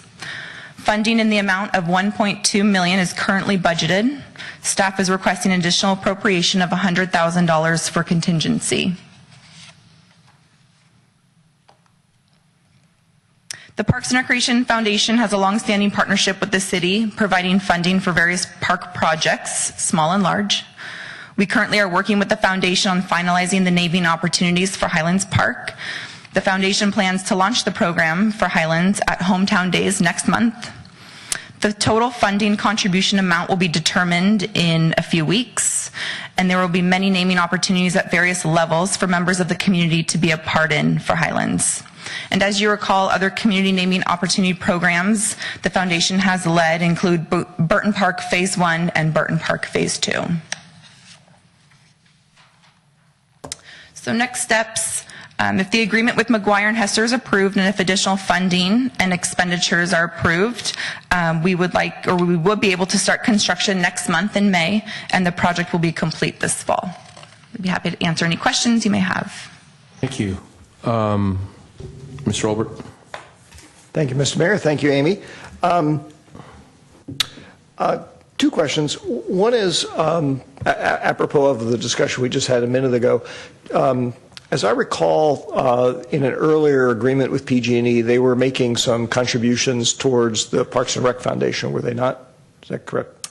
Have we, as part of our budgetary analysis here, have we approached the Parks and Rec Foundation to see whether or not they would be willing to contribute some or all of the additional appropriation being requested? We have, so that's part of the naming opportunities is determining that amount. So they're on board, they haven't decided on an amount. They have a meeting this week. So maybe I didn't understand when you were talking about the naming opportunities. Is it possible that the naming opportunity might remove the need for us to find another $100,000 someplace else? Or is that already baked into, no, we still need $100,000 after after the naming opportunity? So we need an additional $100,000, and potential funding from the foundation could offset some of that on the bottom line. Could offset some. Okay, so essentially then what we would be acting on approving tonight is up to $100,000. We might not, all the extra True. might not be used. Is that correct? Okay. True. Of the contingency. I applaud doing that. I think, the foundation, this ought to be right up their alley. My other question, I suspect, is actually for Jay, and it's a semi-rhetorical question, but when do you think I'm going to start seeing bids coming in where they're actually below the budget? Well, if you look at the detail of this, the bid that came in was actually below the budget. No, including the contingency. Then it's difficult to say, but with the climate as good as it is, the economy as strong as it is, contractors are very busy. So I would think that only when we start to see a decline in the economy will we start to see contractor bid prices take a serious dip. Or perhaps when we do the budget update process over the next couple of months, maybe we revisit some of the budget items and goose them up if we think that they need to be higher. So. Okay. Thank you. Okay, Mr. Johnson. Thank you, Mr. Mayor. Is a naming activity a euphemism for you pay to put something in the park? Yes. Okay. And, we had talked last time about, having the community put their stamp on the park in some way so that it didn't look like it was right out of the catalog, that it looked like it had, some unique community character. I'm glad that we're doing some. I didn't anticipate that you would have to pay to participate in that. And so I'm wondering, is the idea that if a kid wants to paint a tile to put it on, that their parents have to write a check for that? Yeah, so the foundation has been selling those tiles. I believe it started with Burton Park Phase 1 back in 2007-8. Where members of the community can purchase the tile and then they paint it and it's installed in the park. So it is something that the families do purchase. And they're just paying the cost of the tile? I mean, I think that when I made the suggestion at the last meeting, the idea was to invite the community to participate in, putting a little local stamp on the park. And I didn't see it necessarily as a fundraising opportunity, more as just an end in and of itself to kind of create some local character. Yeah. I have some small concerns about potentially excluding people who wouldn't otherwise have the means to do that. Traditionally, the tile has always been a funding opportunity for the foundation and the park projects that have been done in the more recent years. So that may have been a miscommunication between you and I. Sorry. Yeah, I mean, I didn't mention anything about raising money. So the goal was hey, let's the local community put a stamp on the park. I hope, I don't know how it works logistically, and maybe we can talk to the Park and Rec Foundation offline. But my goal is not that this is only for people who pay. But I don't know. Maybe the supply exceeds the demand, and we have to do it this way. I can make a suggestion here. To the extent that there is some available funding left at the end of the project in the contingency, with council direction, we could spend some of it on those kind of. Sure. I mean, it shouldn't cost too much money to paint some tiles. You just have to have a lottery, that's all. No, I'm just saying, because there might be 70 people that want to do it, so. All right. Whatever. Okay. Mr. Collins. Thank you, Mr. Mayor. Just a couple of quick questions. I'm a little confused because there's under project cost, it says a construction contingency, $121,000, but you're only asking for $100,000. Right. So the lowest bid came in at about $21,521 under. So that's the remainder we have in the current budget. So it's the appropriation of an additional $100,000 plus the difference between our approved budget and the lowest bid. Okay. The agreement that we're moving forward with, McGuire and Hester. So it's $100,000 plus the $21,521 to total that for the contingency expenditure. I don't remember what our contingency was when we did Crestview Park, but I do remember that we had about a 10%. Jay's saying about 10%. It was about 10%. I don't know if we used it all up or if we needed more.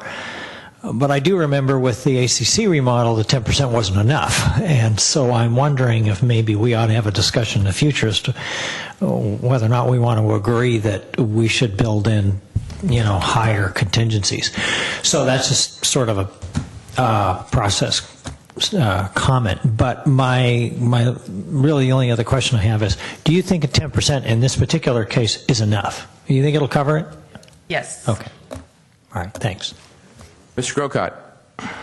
So the only question I have is kind of the, overall checkbook. And I guess that's wouldn't be for you necessarily, but somebody, if I'm looking at this as a homeowner and I'm saying, well, my contingency is putting me over budget, then I'm going to look at my whole year's spending and say, okay, but that's all right because I saved, $80,000 over there and I saved $30,000 over there, and so spending an extra $100 here is not going to hurt my overall picture. Does anybody have a tag on that? Yeah, I understand what you're saying. I mean, where we're coming from when we do these projects, right, is that we're just estimating up front. So, Yeah. we have kind of defined the scope of the project up front in terms of what it is we're trying to do, right? Replace the playground equipment, rubberized surface, new bathroom, that kind of thing. And the engineers do their best, to estimate the cost of the project, and we put that money in. The sort of the flip side of what you're saying is when I bring you the budget, I could just really inflate all the numbers and tie up a lot more money for these projects. What we've always tried to do is to sharpen the pencil and get as close as we realistically can, and then not be afraid to come back and show the council, here are the numbers. Now, if you say no, then what we will do is we won't award this contract. We'll delay the project, and we'll go back and sharpen our pencil and maybe take a piece of play equipment out or modify the park in some way so as to bring the number down. But what I'm getting at really is that there's not really a lot of magic to what went into creating that budget number up front. It was just a guess. It was an educated guess. And, in this case, it was pretty darn close to the mark. But I guess the other way I could put this is, despite this, I'm not saying it's over budget. That's not what I'm trying to say. But I'm just saying if we're going to come up with, when we do our budget, we do try to have a pretty good, okay, we get this much revenue, we've got that much expenditure, and we want to be pretty well balanced. We're pretty conservative. We always end up with extra at the end of the year. So I guess that's really my question is, maybe we have revenues are coming in a little higher than we expected. So putting $100,000 towards this contingency is not really going to cause us, it's not going to cause us heartache someplace else, I guess is really what I'm saying, right? Okay, all right. Okay. I have one speaker card, Liz McGee Min. Is there anyone else wishing to speak? Fill out a card.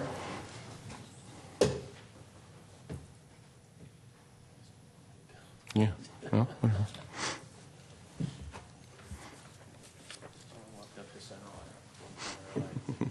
Good evening. Hi. Mayor Grisilli, council members.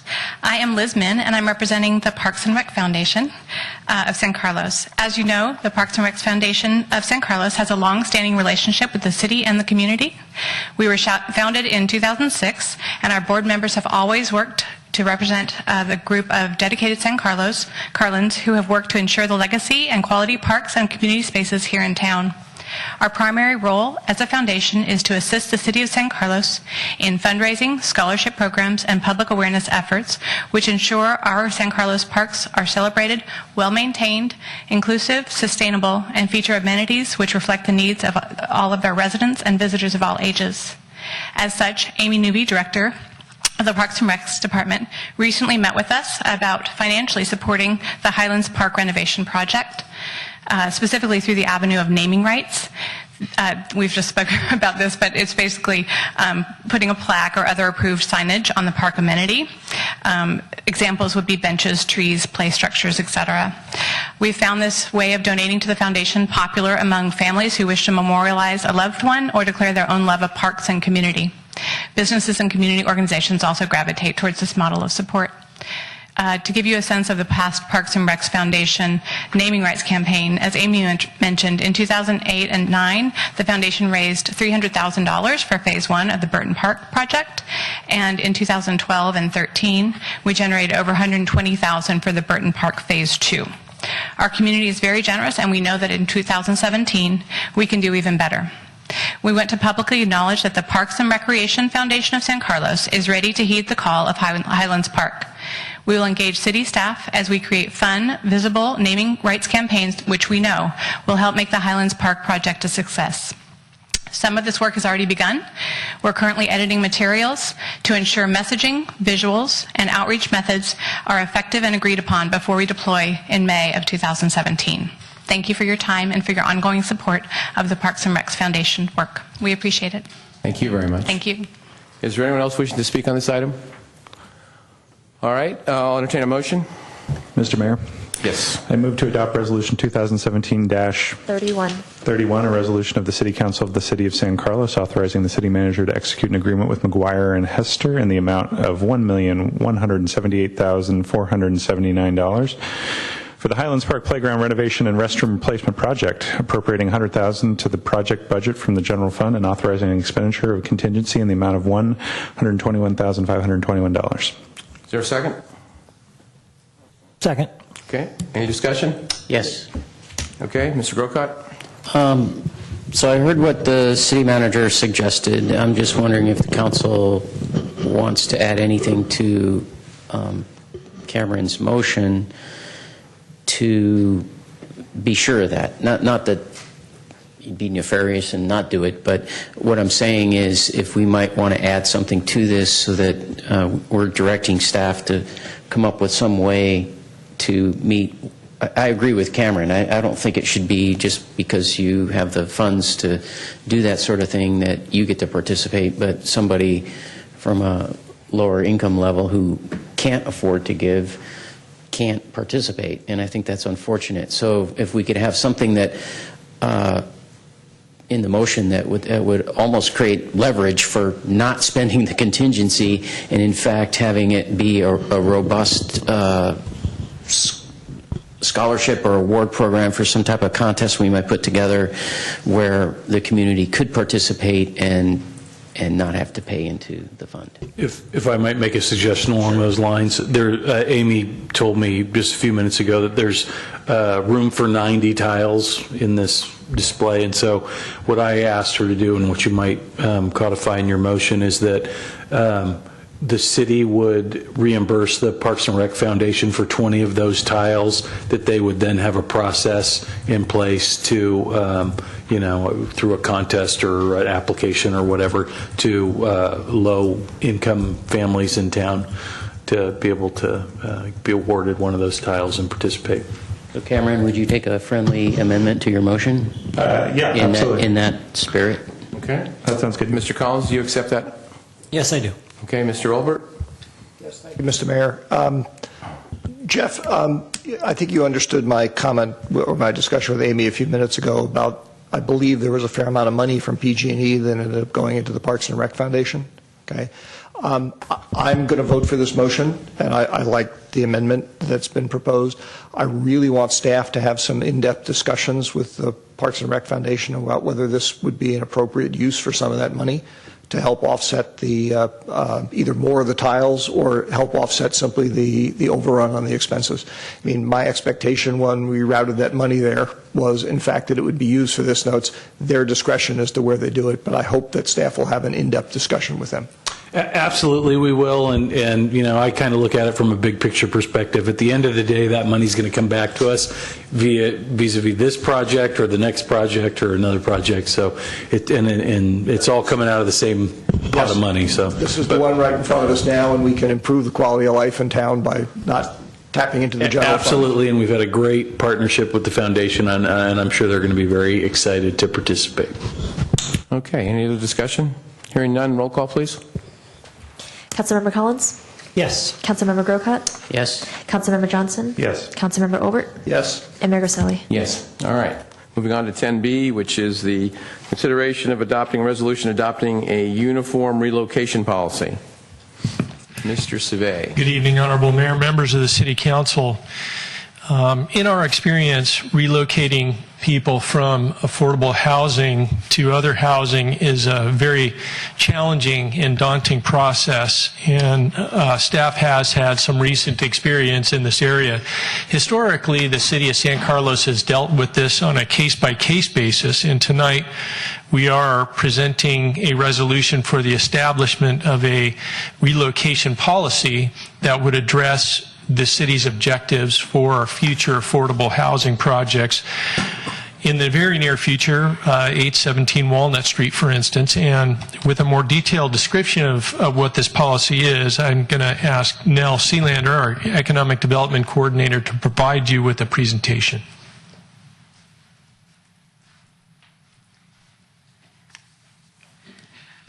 Good evening, Mayor, members of the City Council. As Al mentioned, I'm Nell Sealander, Economic Development Coordinator. I'm here to briefly present tonight on the uniform relocation policy that you have for your consideration before you.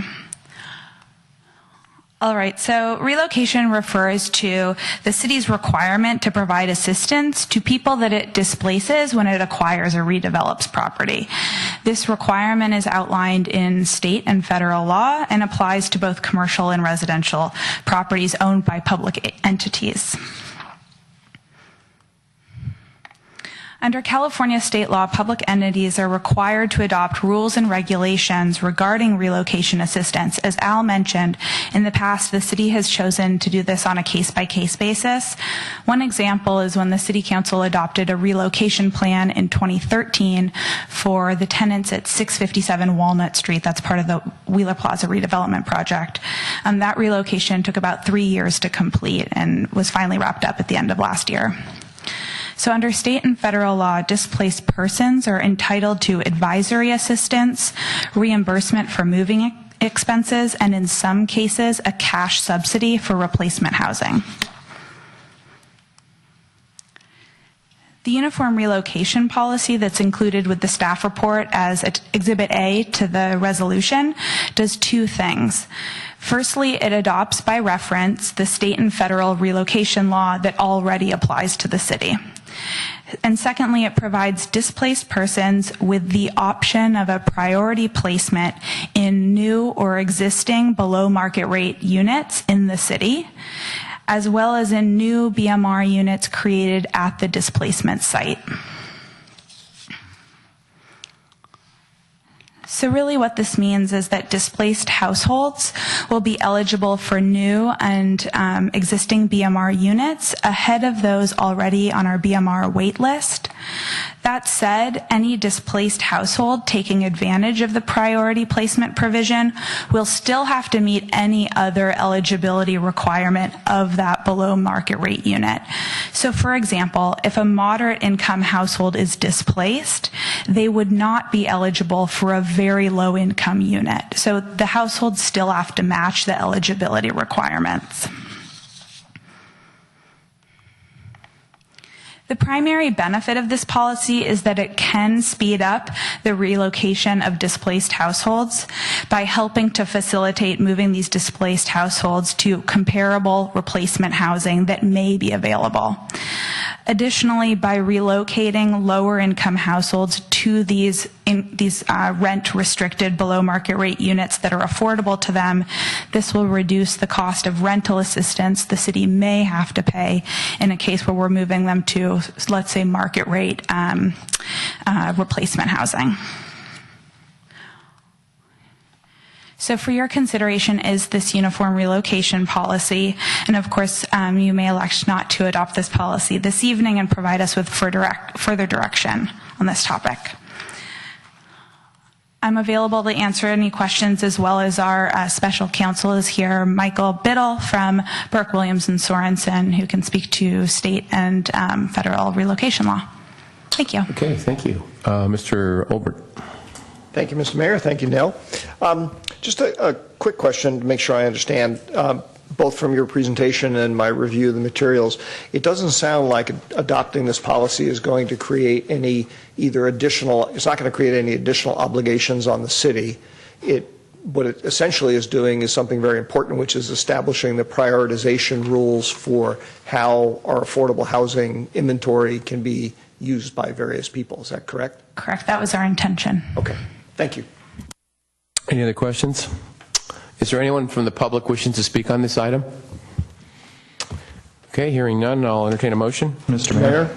Yes? I move to adopt Resolution 2017-32, 32. a resolution of the City Council of the City of San Carlos adopting a uniform relocation policy. Second. All right, moved and seconded. Any further discussion? If not, roll call, please. Councilmember Collins? Yes. Councilmember Grocott? Yes. Councilmember Johnson? Yes. Councilmember Obert? Yes. And Mayor Grisilli? Yes. All right, move back to 9A. I have a question for Mr. Maltby. Is this the only time we'll be discussing this, or will there be future meetings where we'll be discussing, like in study session, other parts of this? Well, the whole item is in front of you here in terms of study session. So if we get through it and we get the direction we feel like we need from the council tonight, then it won't come back in study session form in the future, but the actionable business calendar items will come forward. Okay. Sorry, I'm just... All right. Who is going to give the report? Or discussion, or lead the... I'm giving the report. You are? Yeah, Okay. but our police chief, I saw him out there, and he's disappeared, is also part of it. And then I also wanted to ask the council if you wanted to take a brief break before we jump into this one, since we may be at this one for a while.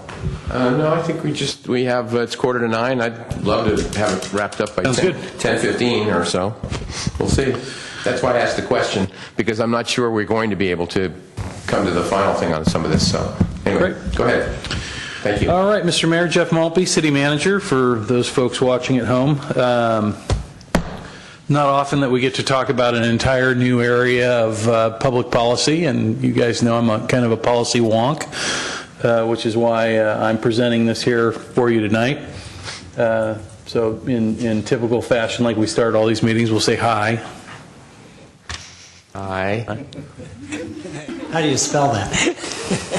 However you want. I didn't wear my hat. I should have worn my grass hat tonight, but I forgot. So darn. I'm going to give you just a real brief overview in terms of kind of how I'd hope you're looking at this evening in terms of big components that we're going to be talking about, and then I'm going to turn it over to the chief to talk about a few of the public safety issues, so that you've got that in the front of your mind as we go through the rest of the presentation. Obviously, back in November, Proposition 64 passed. Recreational marijuana is a reality now in the state of California, and it's our job to come up with regulations for our local community here in San Carlos. And they kind of fall into a couple areas that the law allows you to regulate that you can think about tonight. There's the residential component that's fairly straightforward, but does allow some regulatory opportunities. There's what you might call the consumption component, where you can use marijuana in the community. There are business components to this, which is a lot of what we're going to be talking about here tonight. Business regulations, like we do with any other business category, type of business that operates in the city. And those are really the areas that we're going to be focused on tonight. I'll go through and just get you started with this first slide before I turn it over to the chief for his comments.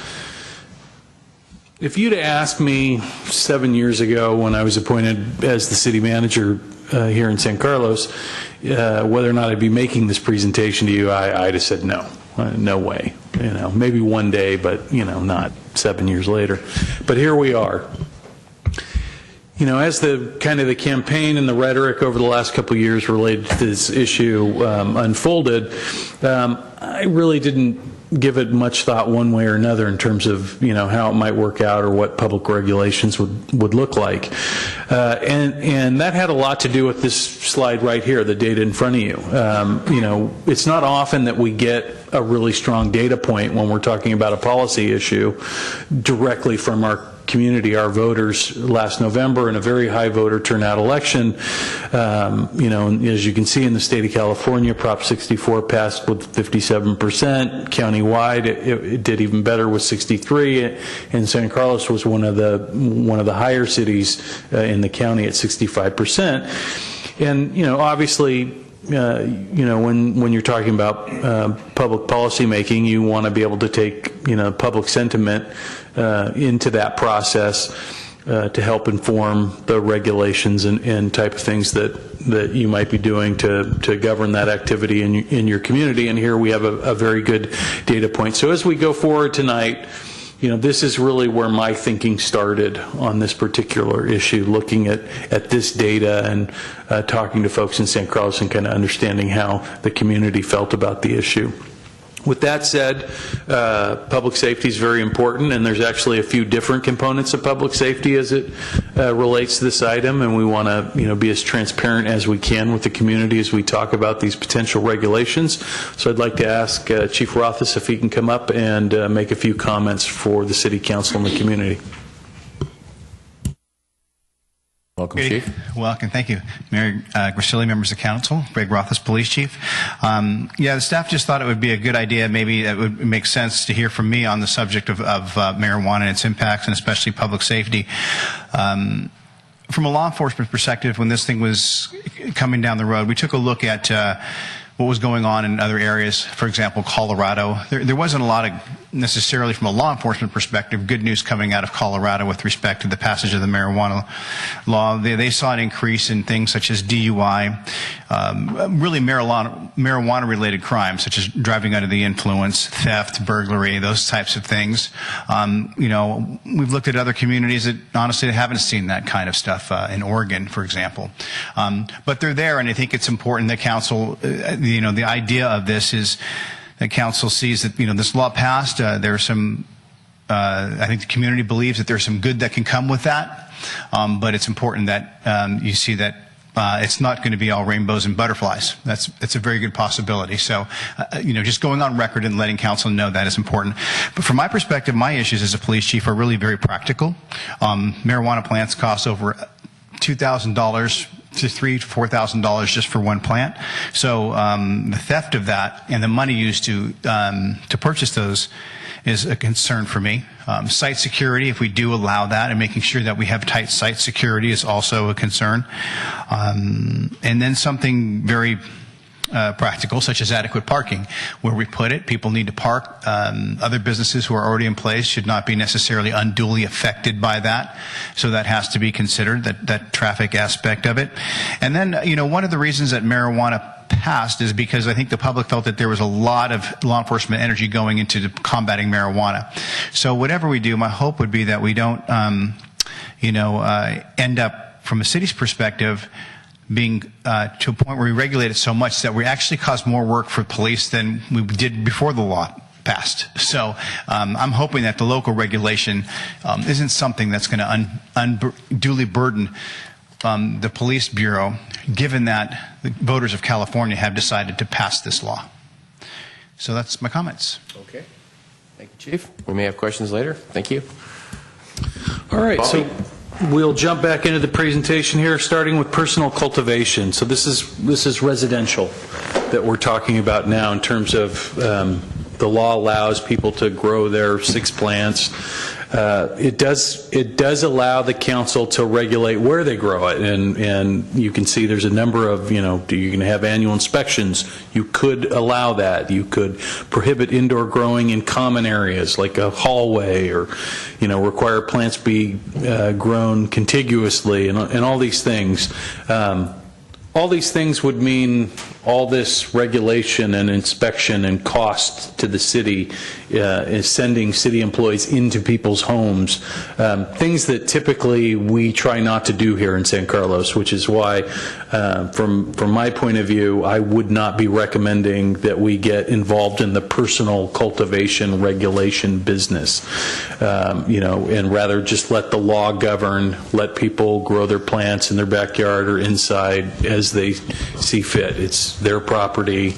To the extent they have children, they're their children, and they should be responsible under the law. But I don't think we want to get into the business and the expense of inspecting everybody's home for this issue, or are we going to start checking to make sure people's liquor cabinets are locked and that kind of thing. I don't see there being an upside for it. So I'm recommending against that. But obviously the council has the ability to say we want to regulate all these things. We want to not allow folks to grow the stuff in their backyard.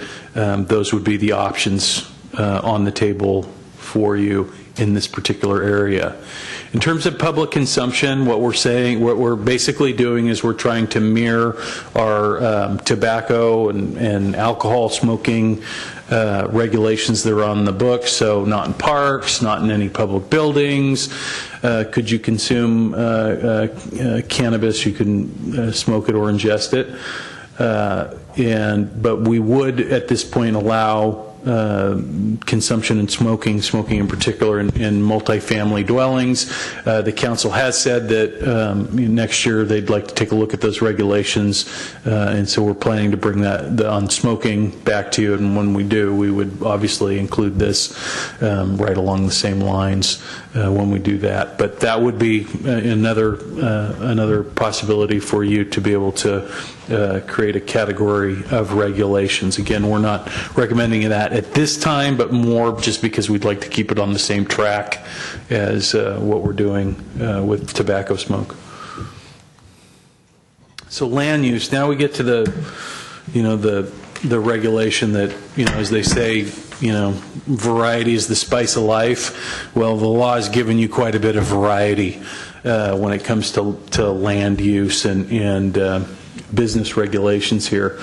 So we're basically saying that we want to exclude any home-based occupations related to cannabis. We want the commercial business locations to be 600 feet away from any residences. The law basically is structured that it says it has to be 600 feet away from schools and daycare centers and those kinds of special uses, but it doesn't actually have any setback when it comes to residential under Prop 64. And what we're suggesting is that we take that 600-foot requirement under Prop 64 for those school and youth-related distances from those types of businesses, and we apply that same thing to residents in San Carlos, so that there would be a 600-foot requirement of distance from a residential home or apartment to any marijuana-related business. Commercial business locations in the mixed-use zoning district, we'd ban operators in mixed-use zoning districts, including downtown, which really, for the most part, fall in that 600-foot. There might be a couple of little sections of downtown, not downtown proper, but a little further away that aren't within that 600-foot, but most of it is anyway, and so we're just saying exclude it. And then commercial cultivation, we don't have any categories for commercial business categories for commercial ag in San Carlos, and so there really isn't a category of zoning for those particular business licenses within the community. There are some applications, as we'll get to in a minute, for nurseries or micro businesses, but not a big ag grow. We just don't have that type of land use.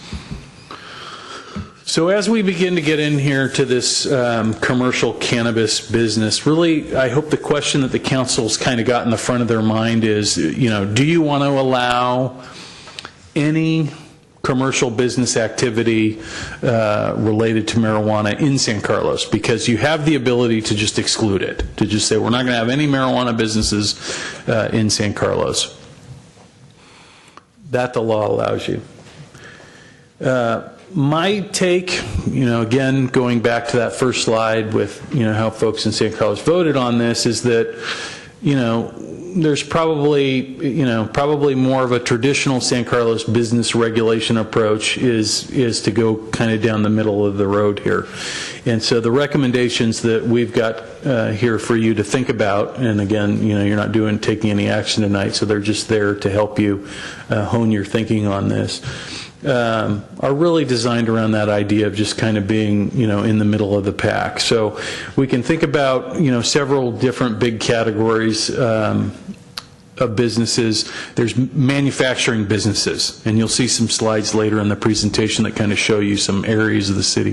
There's manufacturing businesses that San Carlos allows, right? Manufacturing is a category of zoning in San Carlos.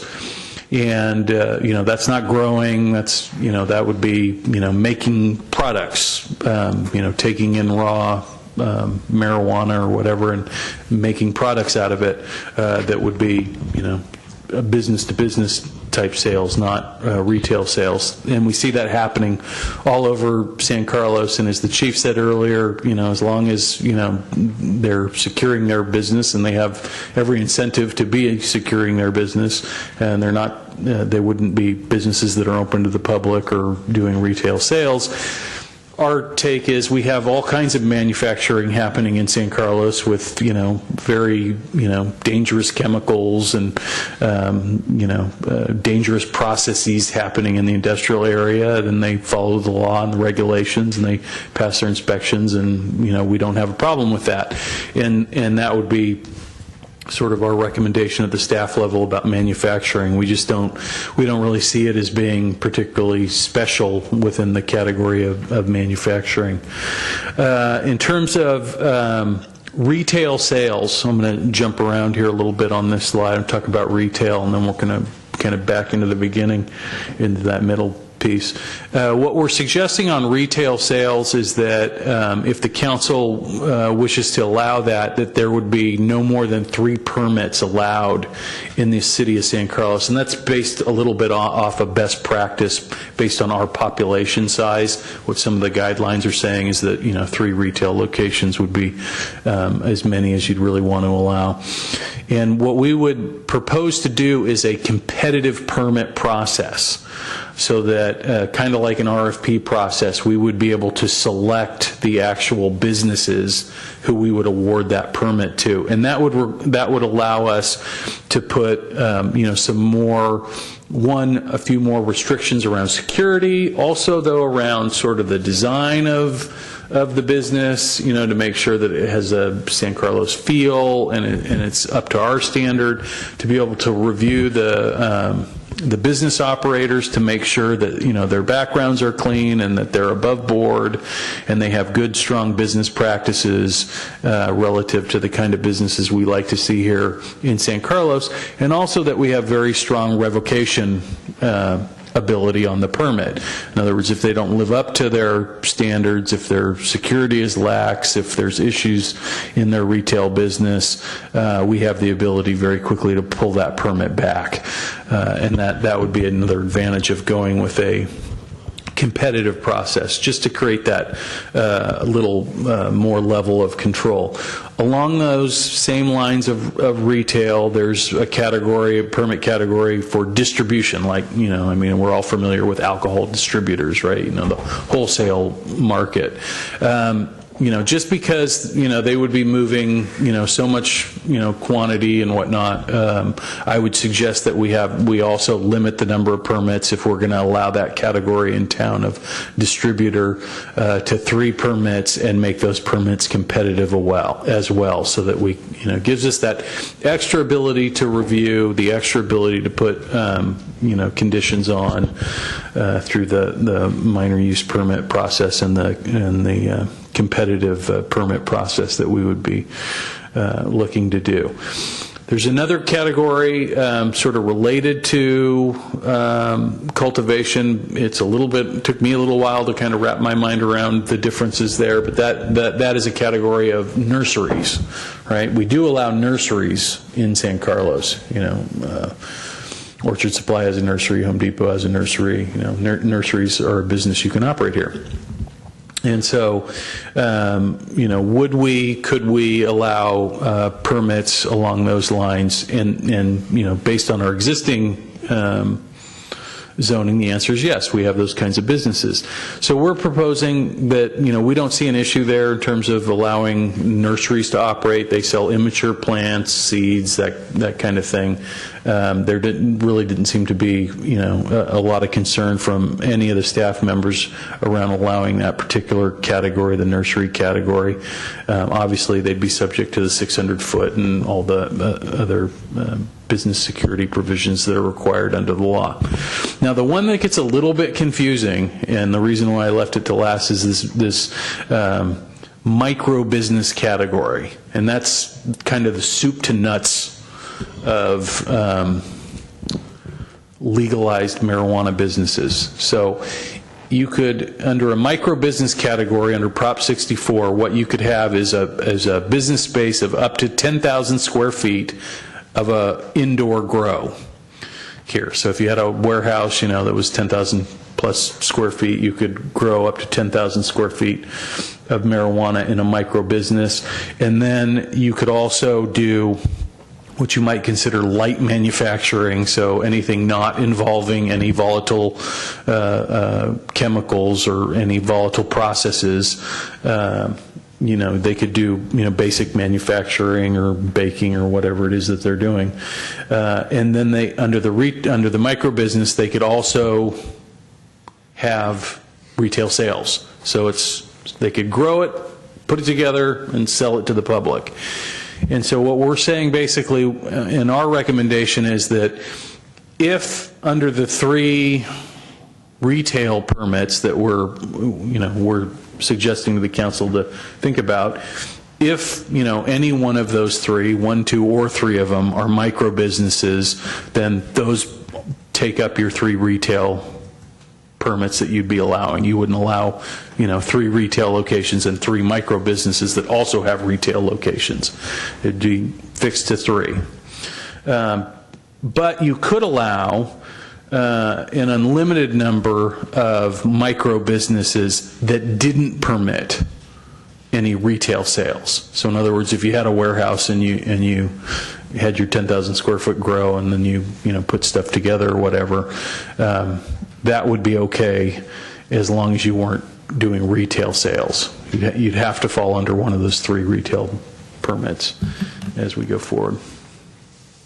So this slide is talking a lot about what we just talked about. The law itself is very specific in terms of, you know, physical security and those kinds of things. Our hours of operation is something that we would tailor to the neighborhood and type of businesses that are already there and the typical business hours for those categories. By having competitive permit process, it really allows us to put a lot of additional requirements onto the business to really take a look at who they are, what they've done, how they do business.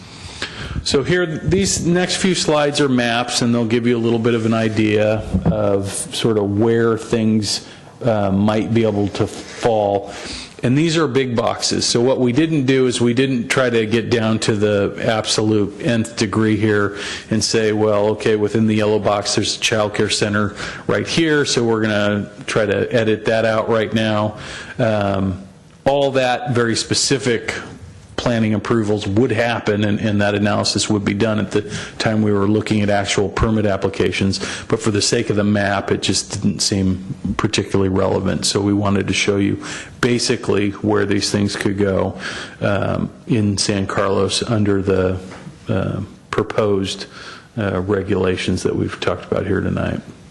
So this would be for the manufacturing, micro businesses type categories.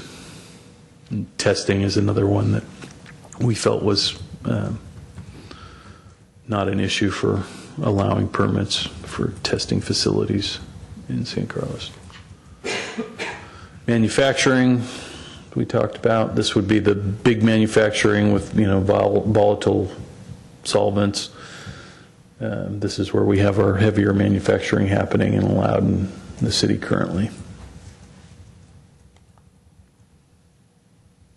nurseries. These are the areas of the city where you could currently have a nursery.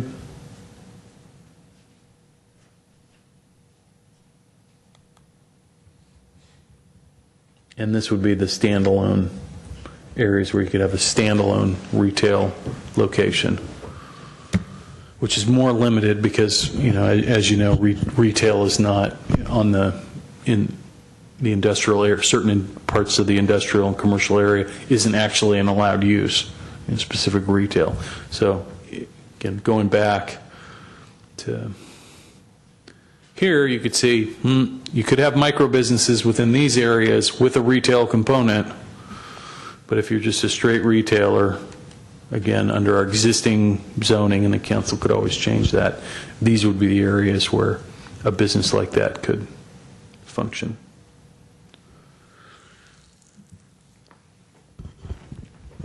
So before we get into the taxes and whatnot in the presentation, I think I'd like to maybe get some discussion going with the council just to determine, if we're on the right track. How does the council feel about this? Because obviously, you can just pull the lever saying, hey, no marijuana businesses in San Carlos. And then that makes this whole process a lot easier in terms of, there's not a lot we're going to have to come back with. It'd be pretty simple process. Our take at the staff level, again, was looking at, sort of the overall business history of the city, looking at how voters voted in the recent election on this particular issue, and determining that, we feel like if we're going to deny commercial property owners on the east side the ability to benefit from their property economically, and something that now is legal in the state of California, we should have good reason to do that. And as we looked at it, and as we talked to the fire department, the police department, and the other departments of the city, we kind of struggled to come up with, we could come up with a lot of potential fears, but we couldn't come up with a lot of real reasons why you wouldn't allow this, some of this business activity, being heavily regulated as it's being proposed to take place here in San Carlos. And then, the last thought before I turn it over to you guys is that, whatever regulations you put in place, again, can always be changed and amended one way or another down the road. So my thought is, it's a very, not confusing, but it's very voluminous, in my opinion, all these different things. We could talk about them all together, but I was thinking we would, and again, if the council doesn't want to do this, to me, it's like I would go one by one. In other words, the first step is, do you want any retail? If everybody says no, boom, we're out there. If the second one is manufactured, et cetera, et cetera. There's 5 areas here, or 6. 1, 2, 3, 4, 5, 6. So, that was the first thing I was going to take a poll. Yeah, that would be very helpful to start to get a sense from the council. There's no sense to talk about this stuff if the 3 of us don't want to do it. I agree, and there's even less sense in us spending, a lot of time, energy, and money writing the ordinances that would come back if that's not the direction the council wants to go. Now, Mr. Rubens, can I sort of take a poll of if folks want to have retail? Can I do that? This is in the form of an agenda setting, so you have a study session. If the council doesn't want to take up any particular issue in the future, that's what you would do. Do my fellow council members agree with that concept? Yes. I like your idea, but I actually had some questions going all the way back to like personal cultivation and public consumption. Okay, all right. Well, let's do this then. If there's questions about what he said, then definitely we'll take those. But I'd rather not discuss it until we, our opinions. Actually, I'm fine if you want to do your idea, which I like, but start with the personal consumption one and just say, is everybody okay with what staff's saying there? That's essentially what you're doing with the... I was looking more at the business side. I see what you're saying. Yeah. I see what you're saying. Okay, yeah. Well, I personally, I agree 100% with what staff has come up with on personal cultivation. Okay. I had a question and a thought. Okay, what about you, Mr. Collins? I agree as well. Okay. Mr. Johnson? I'm on board with that. Yeah, I'm good with the cultivation. I am, except for the visibility part of it, because of what what the chief said, that these plants have a lot of value. It just seems common sense that somebody would not want to grow marijuana plants the way they do tomato plants, because they're going to end up with people on their property. That's a possibility. Mr. Olbert? That, I think, is similar to what my concern was, or question, is it seemed to me that some subset of these regulations, like the number of plants and whatnot, to the extent that they were visible from the public area, and therefore were not requiring us to get warrants to go into somebody's house, but could they not be treated and enforced? We could have rules about that and be treated and enforced on an exception basis, kind of like we do with people reporting sidewalk cracks, saying, hey, my neighbor is growing 40 plants, okay? Yeah, I guess we could do that, but I'm concerned that, like anything that we put in, somebody's got to do it. And again, we could use your example, of no harm unless somebody says there's a harm, but go ahead. Yeah, in terms of the enforcement, that would be fine, on a community complaint basis. Okay. However, you still need the regulation that they're violating. Right. That's what I was assuming, that we'd have to have a regulation that they'd be violating. You would say something to the extent of it can't be, and I think you'd want to be specific in this case and say it can't be visible from the street, like the public right-of-way, street or sidewalk. So it's not, hey, I can see it over my neighbor's fence, and that's where we really don't want to get into. So if the council feels like, hey, we don't want it to be visible from the public right-of-way, that'd be a very easy regulation for us to create. Well, there's two people that want that. What do the other three people want to do? What do you want to do, Mr. Collins? I like having a regulation that says not visible from public right-of-way. Right. And Mr. Johnson? Of course, you don't really need your... my point of view is moot at this point. Yeah, the less we again, it's going to be almost like flat. The way this is going, and like you said, 7 years, you didn't think you'd say it. I mean, in 7 years, it's going to be like, oh yeah, there's some stuff there. And we're not really voting on it. It's just, no, do we want it on the dais to talk about? Okay, and there's 3 votes that want to talk about that part of it. So we need to have some sort of a discussion when we come back another time on that. So does staff understand what we're? Well, what I'm hoping to do is get enough direction from you that I can actually begin to write these regulations to come back to you. Because we're actually on a shot clock here. I understand, and that's why I'm trying to cut through this. So it sounds like 3 people want to have a regulation on visibility of some sort. Is that right? From the public right From away. the public right away. Yeah. Okay, all right. I had a quick question about public consumption, and either Jeff or Greg. I like the idea of deferring whether we put any public regulations on it until we talk about smoking in general. That's fine. Just out of curiosity, can an individual landlord, a property owner, by right of contract, basically say, I'm not allowing this on my property? Yes, the answer is yes to that. The lease could include a provision, no smoking, and it could be talk about recreational marijuana as well. Do we have a consensus on public consumption that we go with staff on this? Can I ask one clarifying question? So if this talks about consumption, but presumably if you consumed somewhere else and then went to a public park, that would be covered under public intoxication? That's correct. Yeah, and that's really more behavior-based. Okay. Yeah, it's really more behavior-based than, just like, you can't drink in a park, but, if you've had a couple of drinks and you go to the park, you're probably fine. If you've had, a ton of drinks and you go to the park, we're probably going to get a call. Okay. You want to go to land use then? I appreciate, Mr. Olbert, what you said, because I think we could go through these different ones and then go to the specific business uses. Yeah, I had a land use. Yes, I had 1 or 2 questions on land use. One actually, Jeff, since the law that was actually passed does not, you said, restrict it to being at least 600 feet away from residential areas. What was the thinking behind doing that? We already carve out, we don't allow businesses to exist in residential areas already, so why the extra buffer? Why the reason for the extra buffer? Well, from our perspective, it seemed actually kind of obvious, right? If you're saying that it needs to be a certain distance away from schools and it needs to be a certain distance away from daycare centers and parks, then doesn't it, for the purpose of that's where kids are learning and playing, well, kids do that at home more than anywhere. So why not have the same distance requirements from residential as you would from those special uses? I understand that, but then what's your reaction to the and again, I'm not saying I'm trying to test whether I agree with it or not. I mean, there are places that I know of that sell alcohol and tobacco within 600 feet of residential areas. Those are legal also. Those also cause significant problems for kids, and in fact, the consumption of them is regulated. Kids are not supposed to be able to buy them. We don't ban that. We don't have a 600-foot barrier saying, hey, if, you can't sell alcohol within 600 feet of a residential area. So why the difference? Well, for us, because one, I guess the biggest reason for me is because you're making these regulations now and the law gives you that choice. The law doesn't always give you that choice, but you have it right now, and I think there's something that Greg would like to add.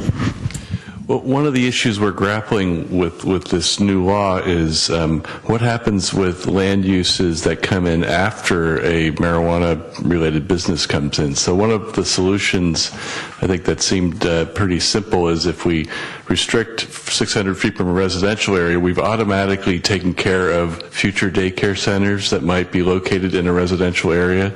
So we're creating this buffer that's anticipating that we might have uses that are inconsistent with the 600-foot rule for marijuana businesses. To me, that's a stronger argument, because the note I wrote here is effectively what we're talking about doing is sort of the old red light district thing, where adult sales material was allowed, but it was only in a certain part of town.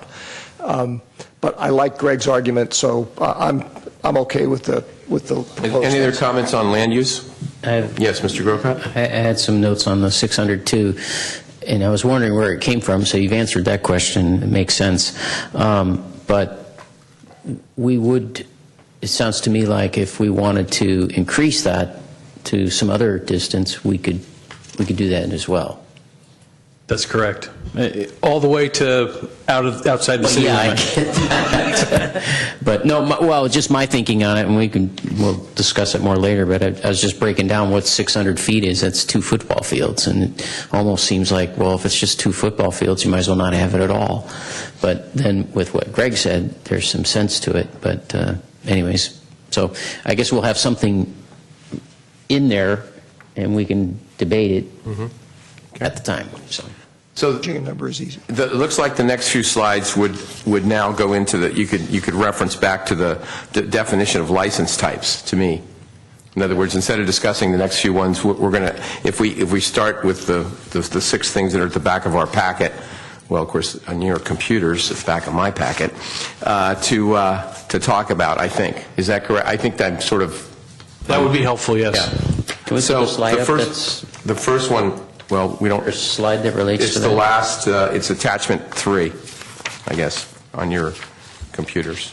This is the slide that I guess most closely... Yeah, but this one actually breaks out every of the 6 items. It breaks it out. Yeah. So it's attachment 3. Attachment 3. Mine on your computers. Yeah, I know. Sorry, I'm way ahead of you. Yes, Mr. Johnson. Just a couple questions on this section. So, I don't want to talk about commercial cannabis business, though. I don't want to talk about that. We're talking about land use. We're gonna. Pardon me. Talking about land use. I'm sorry, land use. Go ahead. Yes, I'm sorry. And what was the next section that you were going to go on? I'm going to go to the attachment 3. There's breakdown the 6 different things we can do or not do. It's not in your packet. It's on your computer. For those of you that have computers. Okay. Did you find? Except me. Did you find it? Testing, cultivation. Definition of license types is what I'm getting at. Microbusiness, all that. Definition of license types. Does everybody have that? Yeah. Okay. So the first one is retail. So it's do people want to allow retail or not? Can I ask a question about Sure, that? of course. Yeah. It's kind of a question for the chief, and maybe for Jeff too. So I'll just sort of tell you how I'm coming at this at a high level, which is I agree with you that 65% of people voted for the ballot measure. I don't draw a straight line from 65% of people voted to allow retail establishments in San Carlos. I'm guessing that if that was on the ballot, it would be somewhat different. In my best attempt to kind of think about what would be the priority for the residents of San Carlos, I think they would put number 1, like keeping it away from kids, and with the goal of not having kids establish, drug-dependent habits that have a major impact on their education or their ability to function in life. And so my question to you, Chief, is do you believe there is any correlation between having retail establishments in the city in which you live and increased usage of marijuana among, say, teenagers? I think that's a law enforcement concern. I'd have no way of really saying that definitively, but I can tell you. But if you think it's a concern, can you just unpack a little bit what the concern is? Well, I can tell you, for example, some of the concerns that came out of Colorado's experience, their law enforcement experience, has been more referrals to police regarding minors' involvement with marijuana.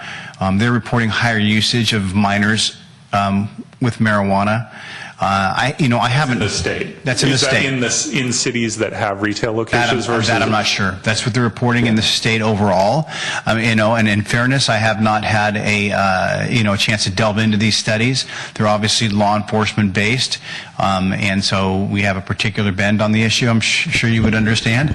And so, in fairness, I think I should say that. But law enforcement is concerned with it in general. In terms of whether having a store here or having a store in Belmont or having a store in Redwood City will have greater impact on our kids, it's hard for me to say. I just couldn't say. It would be unfair. So I've had the opportunity to reach out to some colleagues, around the country who are ahead of California in this, and it seems like there's probably not going to, ultimately there's still a lot of data nationwide that needs to be collected on this issue, right? This is a brand new policy area, which is what makes it so interesting.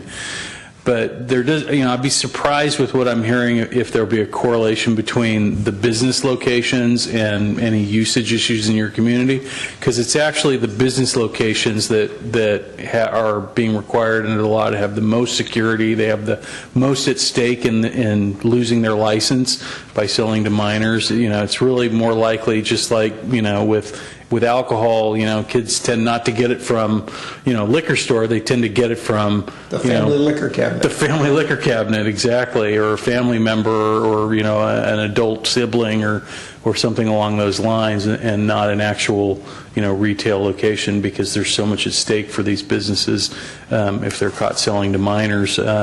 Maybe 30 or 40 years ago, you kind of get away with people, tapping people to go into a liquor store and buy liquor for you. But, these days those occurrences have gotten to be rarer and rarer. Okay. Actually, I'd like to follow up on that, though, because I had a similar concern from a little bit different perspective. I could argue myself either way on allowing retail sales in San Carlos. Is there any way for us to, and I'm not saying I would be definitively guided by this, but is there any way for us to actually try and get some insight into the answer to Cameron's question, which is, what does the average person in San Carlos feel about retail establishments? Could we do that on Shape San Carlos? I know that's not a scientific method, but is there a way to get some information? Yeah, we could try to do that on Shape San Carlos. That would probably be our best tool for that. There's not, like I said, it would be difficult to weigh 100 responses on Shape San Carlos against, thousands of votes having been cast in the last election, and try to make sense of those two different metrics. But we can certainly do it. Beyond that, I think, probably you'd have to actually go out and survey the community scientifically on which personally I'm not sure I particular want to issue. do, but I wouldn't mind getting, before we make a final decision on this, because it's going to come back to us anyway, trying to get some of that perspective. Right. And, and then since we kind of stopped at the tax slide, in my estimation, there's a correlation here, right? Because the types of issues that are, most likely to demand police resources related to this is going to be marijuana usage. Somebody's taken too much, they have to be transported to the hospital, they've, whatever, gone out of control, driven under the influence, those types of things that will require a public safety response. And there's a cost associated with that. So having a revenue stream related to that business to help offset those costs is in my mind, a direct correlation. Mr. Grocott, you had a question? Yeah, my question is, if you allow retail and that's got control measures on it, does that mean at the same time you can disallow people buying and selling bags of marijuana on the street? Yeah, my understanding is that'd be illegal.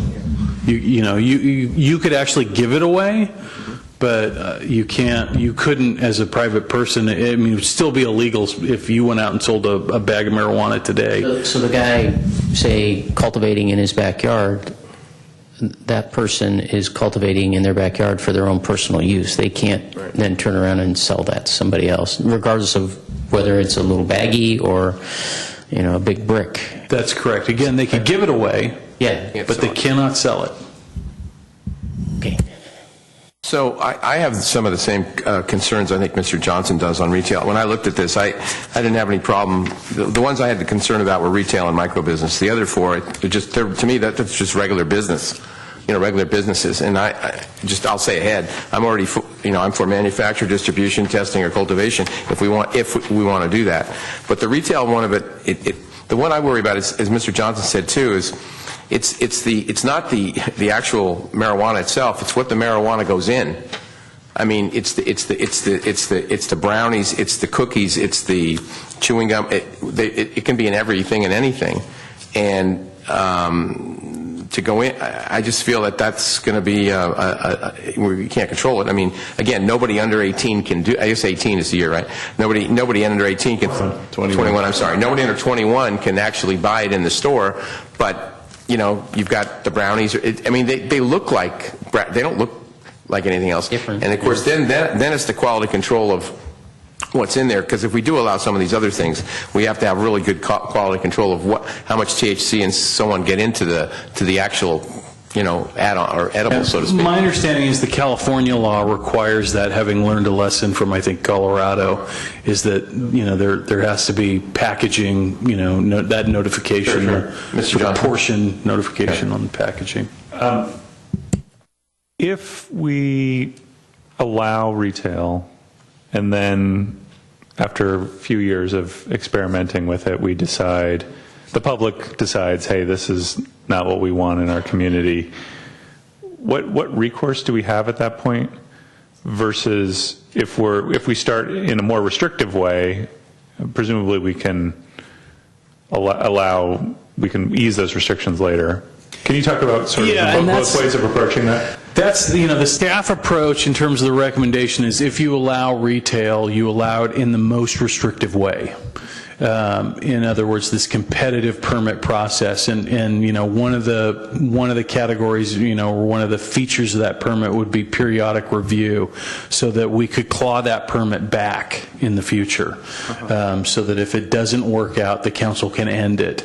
Again, you want to be reasonable from a business perspective, not to have somebody, come in and like a month later, pull their permit because they've had a minor hiccup, as opposed to, well, if they came in and a month later they had a major hiccup, we would pull their permit and they could be out however much they're out in terms of having invested in that business. But as Mr. Johnson said, in 3 years, if everybody decides it's great to have retail, we can add it too, right? Exactly. Yeah, you could always expand it. These are your local regulations, so you can dial them up or dial them back. And one thing we can be sure of is over the next several years, there's going to be plenty more state regulations that get put in place around this particular issue. They would trump our. If they were in competition, they typically trump us, but they may be regulations. I doubt the state wants to really start trying to trump us anytime soon in terms of our local land use on this particular issue. Retail is what we're talking about. So, Mr. Olver, what's your opinion on retail?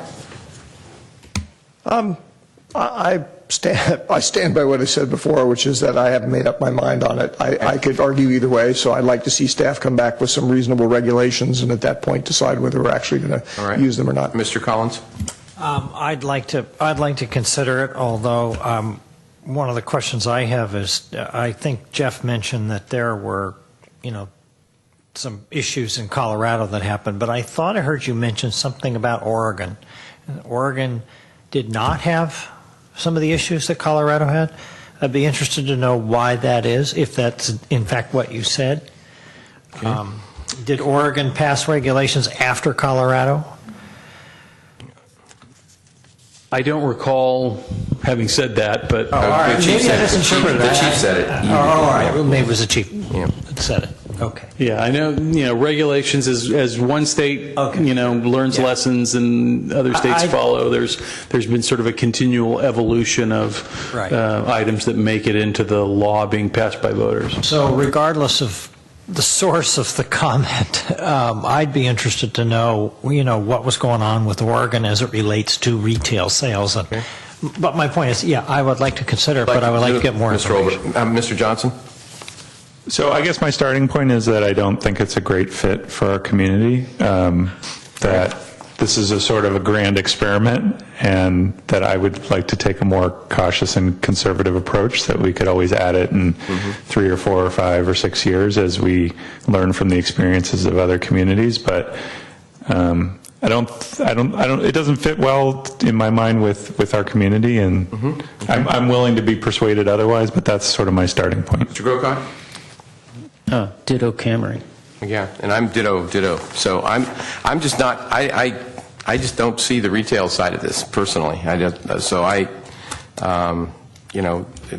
looks like the pulse of it that we don't want necessarily retail in San Carlos. At least 3 of us don't. Can I come back to the point I made earlier? Can we at least run this by whatever informal polling, quote unquote, sources of information we have to test to see what the community actually thinks?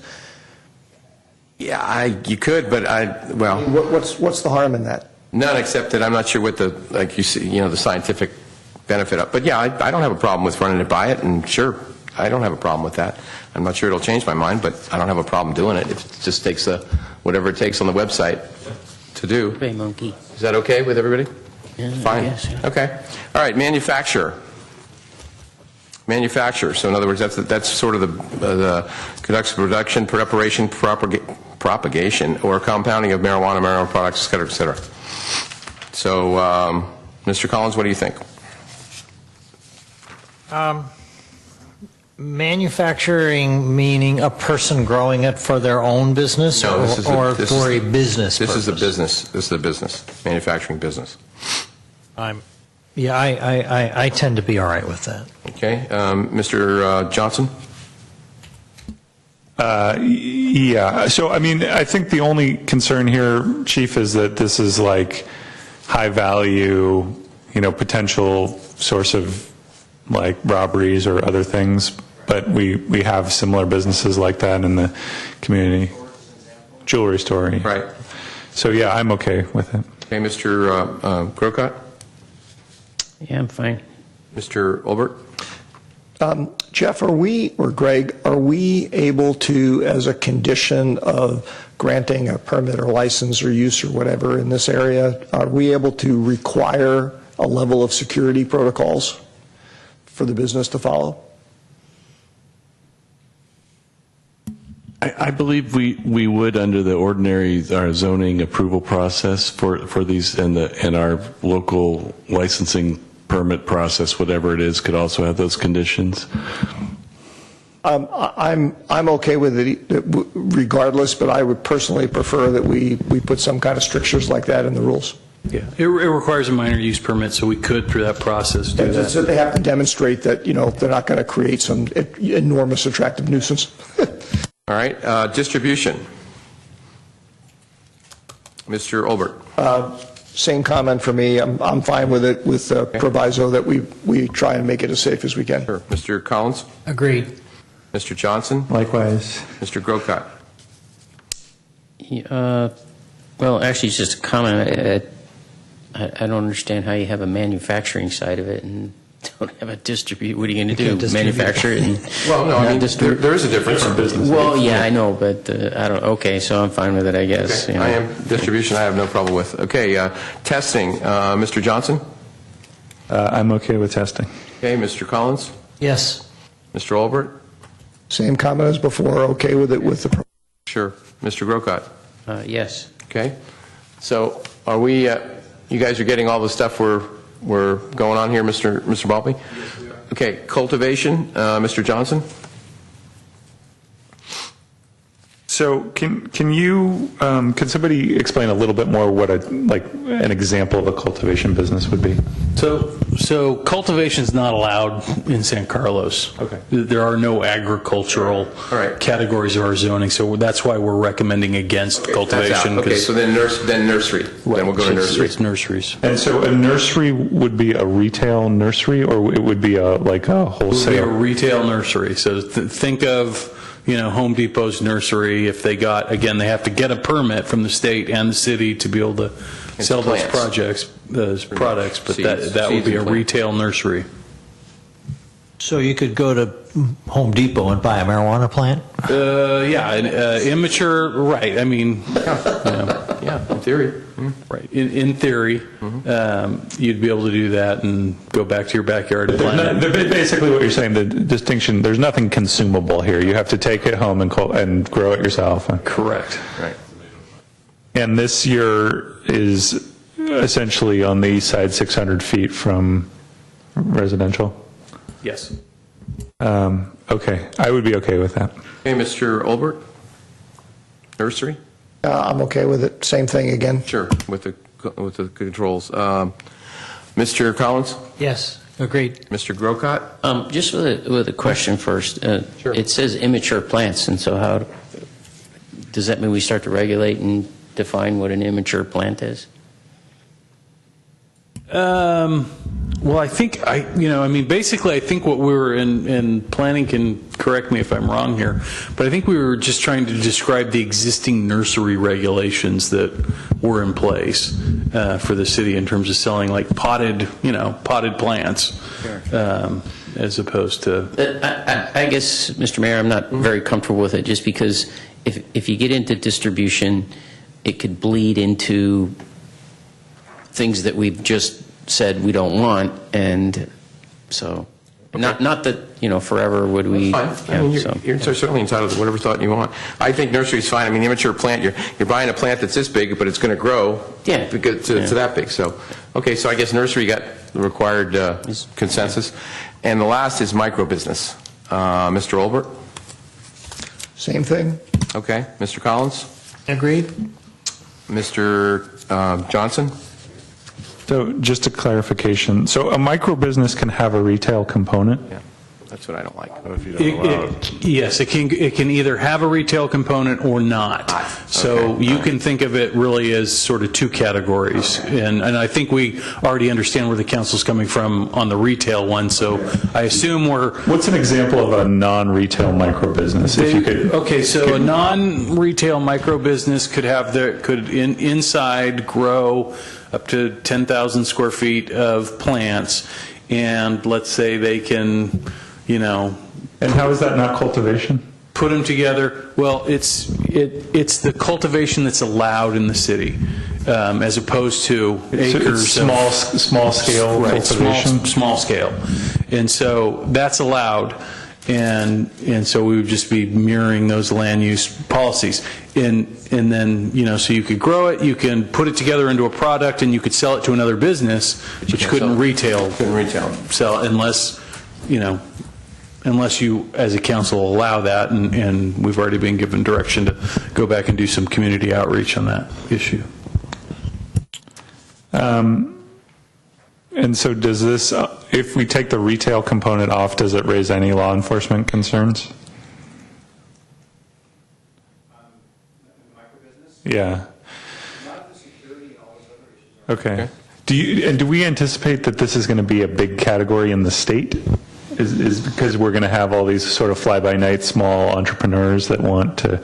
I'm just trying to understand, is this a rare thing or is this the most common category? I don't think we know. Yeah. I don't think we know yet. Obviously it'll be more expensive than, a larger commercial type agricultural grow.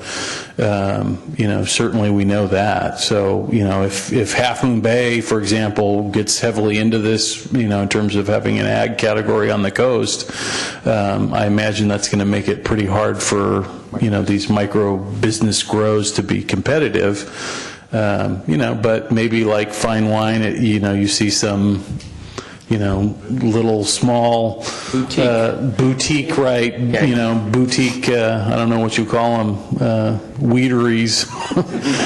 Where they have some special plant that they think is the next great product. I already know the brand name, Black Mountain. I'm going to pass on this one and see how my colleagues. Mr. Grocott, what's your thoughts on this? Any? Well, given all the other things, but yeah. I have to throw out just, we've gone through all these, but I am really troubled with I know the state, the voters did what they did, but it really troubles me that there's still this, there's federal laws that prohibit this, and we're defying all of that. So. Well, the whole state is, not just. I know, but. Well, I agree. There's going to be some issues coming down the pike. If you separate the retail out of it, then microbusiness would be fine with me. I mean, to make up some rules. Yeah, if I could take one more run at camera, we didn't see any difference between that and manufacturing. Yeah, I hear you. So I lean that way too. So staff has direction. What else does staff need? It's just a look at it. I think the final sort of part of the presentation for us to get some feedback from the council tonight is just on taxes. So obviously, to the extent that we have businesses, and even if you don't have retail component here, if you're having business-to-business activity happen in town, you have the ability to pass a local tax on this, an excise tax, and that's what pretty much all the other cities that are considering these regulations are looking at, the county's looking at in unincorporated county areas. And so this would be probably just a general tax that you would put on the 2018 ballot that would allow voters to pass an excise tax of what seems to be most commonly proposed is up to 10%. And that would be a local tax that would be collected and brought here to the city's general fund. Mr. Johnson, what do you think about that?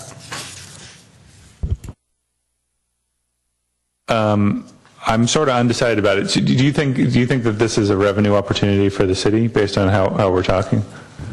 I think it certainly has that potential. The tax rate today would be zero unless the voters approve it. Yeah.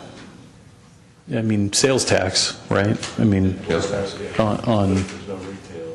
Yeah, if there's no retail component, yeah. So it could be zero without special tax.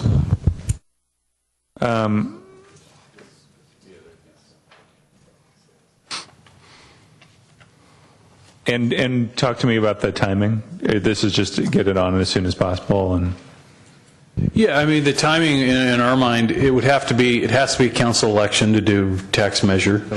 So 2018 or 2020 would be your opportunities. And just because this issue is, in the front of the public's mind right now, and if assuming, the council allows any of these business activities to come forward, it seems like, the folks in town ought to have the opportunity to decide whether or not they want to tax that business for the purpose of their own local services. And sorry to ask so many questions about this, but would you consider this as a separate council item that we would talk to about as we got close to a campaign, and would you? Absolutely, we just kind of want to put it on your radar. So I don't think on this particular issue we need opinions even tonight on it. We just want to put it on your radar. I wouldn't envision the council would be involved in a campaign or anything like this. General fund revenue, or would be earmarked for something specifically? Well, I think you'd probably want to do this. Typically, this would be done as a general tax for general fund purposes. It would require 50+1% vote of the people to pass it. It requires 2/3 if you dedicate it to something specifically, and not typically how community would go about adopting an excise tax on something like marijuana. All right, so we have time to discuss this one. Okay. Can I ask a quick, I just thought of something on all these businesses. I know if you go to a retail, it's got to be cash. Is this business to business have to be cash also? It may have to be because of the the federal regulations of the banks, it's not clear right now what they But can do. at this point, we think it's, so all the every transaction, no matter where it is going to probably be capped. There are some financial institutions that are starting to move in the direction. State-chartered credit unions are one. So Okay, but we don't know. Anyway, so how about fees? Is that the same thing as taxes? We can talk about that in another... We can talk about that down the road. Okay. Yeah, and our approach, just to give you an idea, would be to just charge the same type of fee recovery for these every other permits as we Right. would for any other permit in the city. Okay. And then internal actions, best practices. Do we need just? I would assume we would follow staff recommendations, management program, land use policies. I saw most of, I'm sorry. through the Yes. chair, I saw most of that as actually sort of Jeff just informing us what he was thinking of Right. working out. I mean, Yeah. that's execution, that's Right, not that's even what I policy. thought. But I just wanted to make sure everybody had a chance to, if there's something on there that hit somebody. Mr. Maltby, what else do we need to do here? I think you've given us great direction tonight. I think we made a lot of progress. I feel like we've got enough now to go forward and begin working on this, and we'll do a little bit more research for the council on the retail component. So that'll be the sort of the one study session type item we might bring back to you for further discussion. The rest of it, we'll actually start working on the regulations so that we can try to get them. It's going to take us a while before we can bring those back to you for actual Any consideration. other comments on this item? I have one, yeah. So one thing that's just been kind of going through my mind is that something Cameron said about the fact that, yes, San Carlos passed this with 65% of the vote. I'm kind of wondering what the voter was thinking. I mean, if you put something before me and I say, yeah, we ought to legalize it, but then the different question is, okay, well, how about in our town? So we're having all this discussion about, all these details, and I like the idea, I really like the idea of doing something shaped San Carlos type of approach, but at some point along the way, I'd feel real uncomfortable if we didn't somehow bring the public more into the discussion. There's not a single member of the public. There's just staff here tonight, and I would like the people of this town to know. Well, we're talking. Yeah, you 65% of you approved it, but now did you really understand that we're talking about putting these businesses in this town? And I would like to have a process by which there are at least 50 people in the audience. I realize that, people who are concerned about whatever come to talk to us, but I would like to engage the public in some substantive way so that we have better input. I don't want to be making this decision in a vacuum. Right. We'll do our best, but, as is the case on issues that don't really generate a lot of public concern, you're not going to get a lot of public comment. And we haven't on this. I mean, I haven't got a single email, a single telephone call. We had one person come up to us at the farmer's market and talk about this. We had one member of the public, at the last meeting that wants to open a business. Well, and if it doesn't happen, it doesn't happen. But I want to be able to say to people, hey, look, you had your chance. Well, if I could make a suggestion that maybe, I know normally the press calls us, but maybe we could call the press and say, this is what we talked about, in case you didn't hear about it. This is all these different items, so at least it gets out into the newspaper and stuff like that. Fine. Mr. Olbert? Yeah, I just wanted to say that, partially in reaction to what Ron was saying. Ron, it could be that nobody cares. It could also be like we have definitely seen with general plan stuff, is that nobody cares when it's there at the time, and then when the hotel gets built next to them, they come in and scream at us and go, what the hell did you do that for? Like, well, we had a whole process and we did the outreach and still not going to know. No, we need to do a lot of public outreach. One specific suggestion, however, for staff, in addition to the outreach to media, I would definitely, given some of the comments that were made here, I would definitely do outreach as well to the San Carlos School District and to the Sequoia Union High School District, and through them go to the PTAs and whatnot, those groups, and say, hey, look, this topic is under discussion. Weigh in if you want to weigh in. Right. Okay. Good. Okay, we'll move on to number 11, Council Communications and Announcements. Mr. Olbert. In deference to the fact that we seem to be trying to finish the meeting off quickly, I have nothing to say. No, I am. Mr. Collins. I don't have any tonight. Mr. Johnson.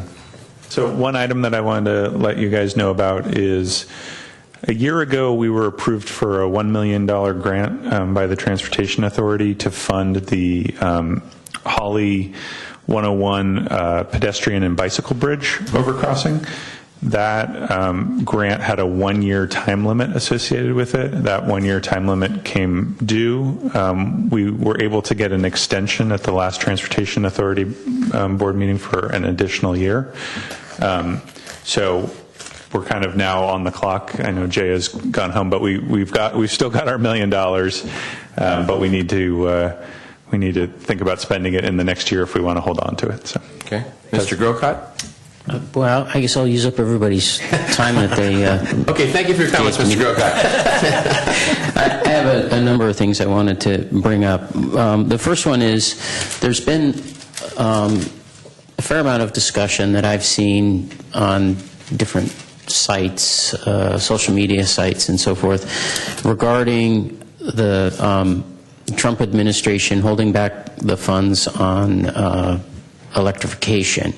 And that's, raised concerns, and people have said, well, gosh, we got to have that, and that's what we should be doing. And I've seen a few people, though, including myself, put up comments about, hey, there's other solutions, and maybe we shouldn't be looking at the electrification because of the overhead that's required and so forth.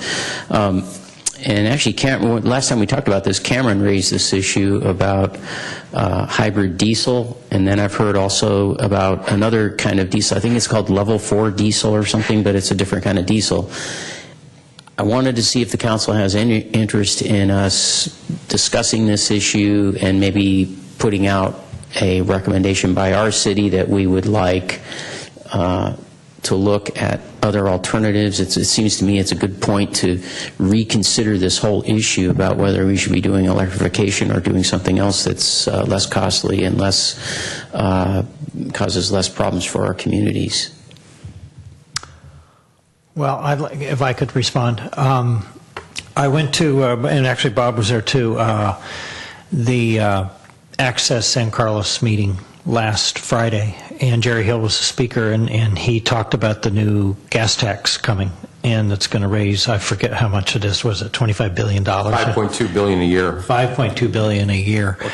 One of the questions I asked him specifically was, if the $647 million that we were supposed to get from the federal government does not come through, what does he think the odds are that there would be enough money coming from the gas tax to fund that gap? And he thought that they would make it happen if the federal money wasn't coming through. Now, as far as whether we consider alternate sources of power on Caltrain, I don't mind having the discussion, but for no pun intended, the train's left the station on that one. This electrification is so far along and it is so close to being. We're actually talking about putting in the poles. I mean, they were supposed to be starting last month. So, if it can be integrated into what's happening, I don't mind having the discussion. But I'm not sure that we're at the point where we should be talking about a completely different direction unless it turns out that there is no funding at all that's going to happen. And this is, again, sorry for the other pun, but stopped in its tracks. So, if I just briefly, Matt, what I would say is I'm a huge proponent of electrification. What the electrification gets you is trains that can accelerate faster and decelerate faster, which means you get more passengers that can ride it. So if you stick with the same diesel system, you don't get an increase in capacity, and so you don't get a reduction in traffic. So the big benefit with electrification is the benefit you get to the whole 101 corridor, which is you get people out of their cars and you reduce traffic. So I think it's the way we got to go. Yeah, I think electrification is, it's beyond, quite honestly, I'm sure they looked at a lot of different things, but I think the Caltrain, or Caltrain board and whatever it is. Is it a Caltrain board? I can't remember all the Caltrans and Caltrain, but yeah, I wouldn't. I think that, as you said, the train left the station. Mr. Olbert, comment or not?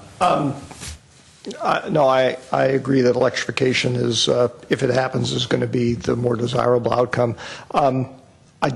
Matt's comment, though, did spark something else I want to bring up, but I'll let him finish his comments before I ask you. Mr. Grocott? So the other item I had here was San Francisco Airport Roundtable. I went to the last meeting, and it's frustrating. They're trying to work with the FAA on the change of the paths of planes arriving, and that's been over a year, and they still are no further along. It doesn't seem like. But one of the things I noticed while I was sitting at the meeting and listening to a lot of things going on, I started looking back in the packet at the complaint history in San Carlos, and there's not a lot. There's about, it varies month to month, about 4 to 8 people who register complaints with the airport noise abatement office. And so I have a question for the council or for the mayor. It seems to me that it's about the same 4 to 8 people. Perhaps we, as the mayor, or if you want to have me do it as the person who's on Airport Roundtable, reach out to these individuals and find out what are the, usually it's a single noise occurrence that causes people to complain. And maybe it would be prudent upon us to get in touch with these people and find out exactly what the nature of their complaints are, and see if there's anything that we can do as a city in working with the airport. I'd thoroughly appreciate it if you would. It would help me a lot if you would do that. That's fine. I don't see any problem with reaching out and finding out. Yeah. I've sat on that. I've gone for you sometimes. Okay. It's arguably the most frustrating thing that I've ever done in 12 years is sit on the Airport Roundtable. I recommend it to anybody who needs to have patience. It's just absolutely unbelievable because the FAA is like this God. It's like a federal judge. They're like God, and they just don't want to move. But that would be great if you could do that. I just had a couple things. I'm sorry. Oh, I'm sorry. Okay. If I may. Sure, go ahead. So just quickly, I brought up Edgewood Road before. I thank you for writing the letter and sending it. I know we haven't gotten any response from the county. I noticed that the county is spending money to build new office buildings. Still doesn't seem to be anything in their budget for Edgewood Road. And I just wanted to make publicly a notation to the county that right now, as you travel down Edgewood Road on the shoulder, there's a number of places where there's piles of rocks. And with spring coming on, there's more and more bicyclists who use Edgewood and come down that, and it's unsafe, and the county needs to do something about it. So, on that fair point, warning. Mr. Volpe, we write letters a lot of times to different places and different things. Is there a way to follow up on that, or talk to, let's say, a deputy county manager, Mr. Callaghy, or somebody, or Jim Porter, or somebody? Yeah, we'll reach out to Jim Porter. Okay, and if you need me to, I know Jim very well, and if there's anything I can do to help, that would be good. So we'll follow up on that, because I drive the same road. Yeah. And my last thing is I want to see if the council would have any interest in this. I talked to the chief about our parking enforcement officers and even just the deputies in general spending time giving people tickets for expired tags. And I was asking the chief, do we get anything for that? Because like with a parking ticket, we get some of the revenue. Turns out we get nothing from that. And so I'm wondering if we might want to do a resolution that would direct the officers who work in our city to overlook those. Because, and I also talked to the sergeant, Steve, who, manages that part of the department, and to find out, do the officers have, can they overlook that kind of thing and not be in violation of any kind of law or anything from the state? And he said, yeah, it's totally a call on their part. But I wanted to see if the council had any interest in us passing a resolution instructing our department to not enforce that because we're not getting anything for it. Normally I'd be right there, but I think, the chief is gone, so I can't even speak to him. But I know sometimes that they do that, and because, believe it or not, sometimes it leads to something else. And that, I see Mr. Balpe nodding his head. That's what I was going to say. Otherwise I'd agree with you, but I think sometimes there's some solution or some extended things. Believe it or not, it's just like the taillight. Believe it or not, sometimes the taillight leads to something, a bigger thing. So I wouldn't necessarily want to, unless I consulted with the chief, and who isn't here, unfortunately, I thought he would be, to get a little more on it. But I'd be happy I wanted to see if we want to have it as a discussion item. Well, I'll tell you what, let me talk to the chief and see what his opinion is, and I'll bring it back, and then we'll see if we want to have a discussion on it. Okay.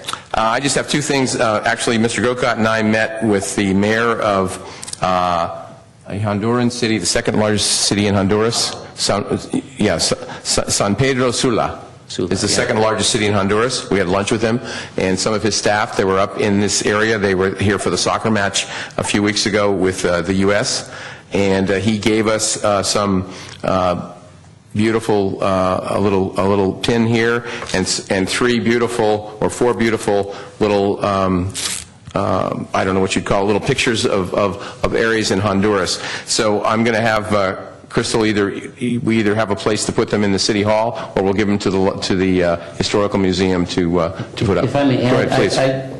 I also have a couple of items that they gave to me, and I put them in my truck and need to get them back here. So there's a couple more items to go with that. All right. Anything else? Mr. Maltby, staff comments on city administrative business? I believe Councilmember Olbert had a comment. I'm sorry, Mr. Olbert. Actually, two now. After you talk to the chief, Mr. Mayor, before we bring back that item for discussion, you're going to check to see if there's a third member of the dais who wants to have it agendized? Yeah, absolutely. Okay, but I wanted to talk to the chief first because I thought that was, in Wasn't fact, sure, just wanted no, to check the protocol. absolutely. The issue I wanted to bring up for my colleagues to consider discussing at some point in the not-too-distant future, you have undoubtedly seen the rollout of the passing track proposal for high-speed rail that basically would put passing tracks right through the heart of San Carlos, which is something we always knew was a distinct possibility if the high-speed rail project ever goes through to completion. It seems to me that we probably ought to start spending some time thinking about number one, what our reaction to that is, and number two, depending upon what our reaction to it is, what we want to do. Because the sooner, there is advantage to getting started on certain things sooner rather than later. So I bring that up just for maybe we do a strategic planning discussion or what have you, but we really need to talk about it. I would like to, if we could have somebody on staff talk to, I don't know who, whether it's Jim Hartnett or whomever, that might be able to get some information on any specifics. Yeah, through the chair. I think I could report on that at a future meeting. Okay. I'm familiar with where things stand, especially on the passing tracks. All right, good. Right. As I recall, though, didn't we send a letter before, a while back, expressing our desire that the passing tracks not come through San Carlos? I thought we did that a couple of years ago. Many letters have been sent over the years on this particular issue. I don't mind having a discussion again. We can provide council with a more detailed update at a future meeting to the extent you want to get into, a legal discussion about, the future of this item or negotiations, then we could even put a closed session item on. Okay. Yeah. Great. So now staff, administrative business. Nothing this evening, Mr. Mayor. All right. Is anything else? If not, we'll adjourn the meeting. Thank you.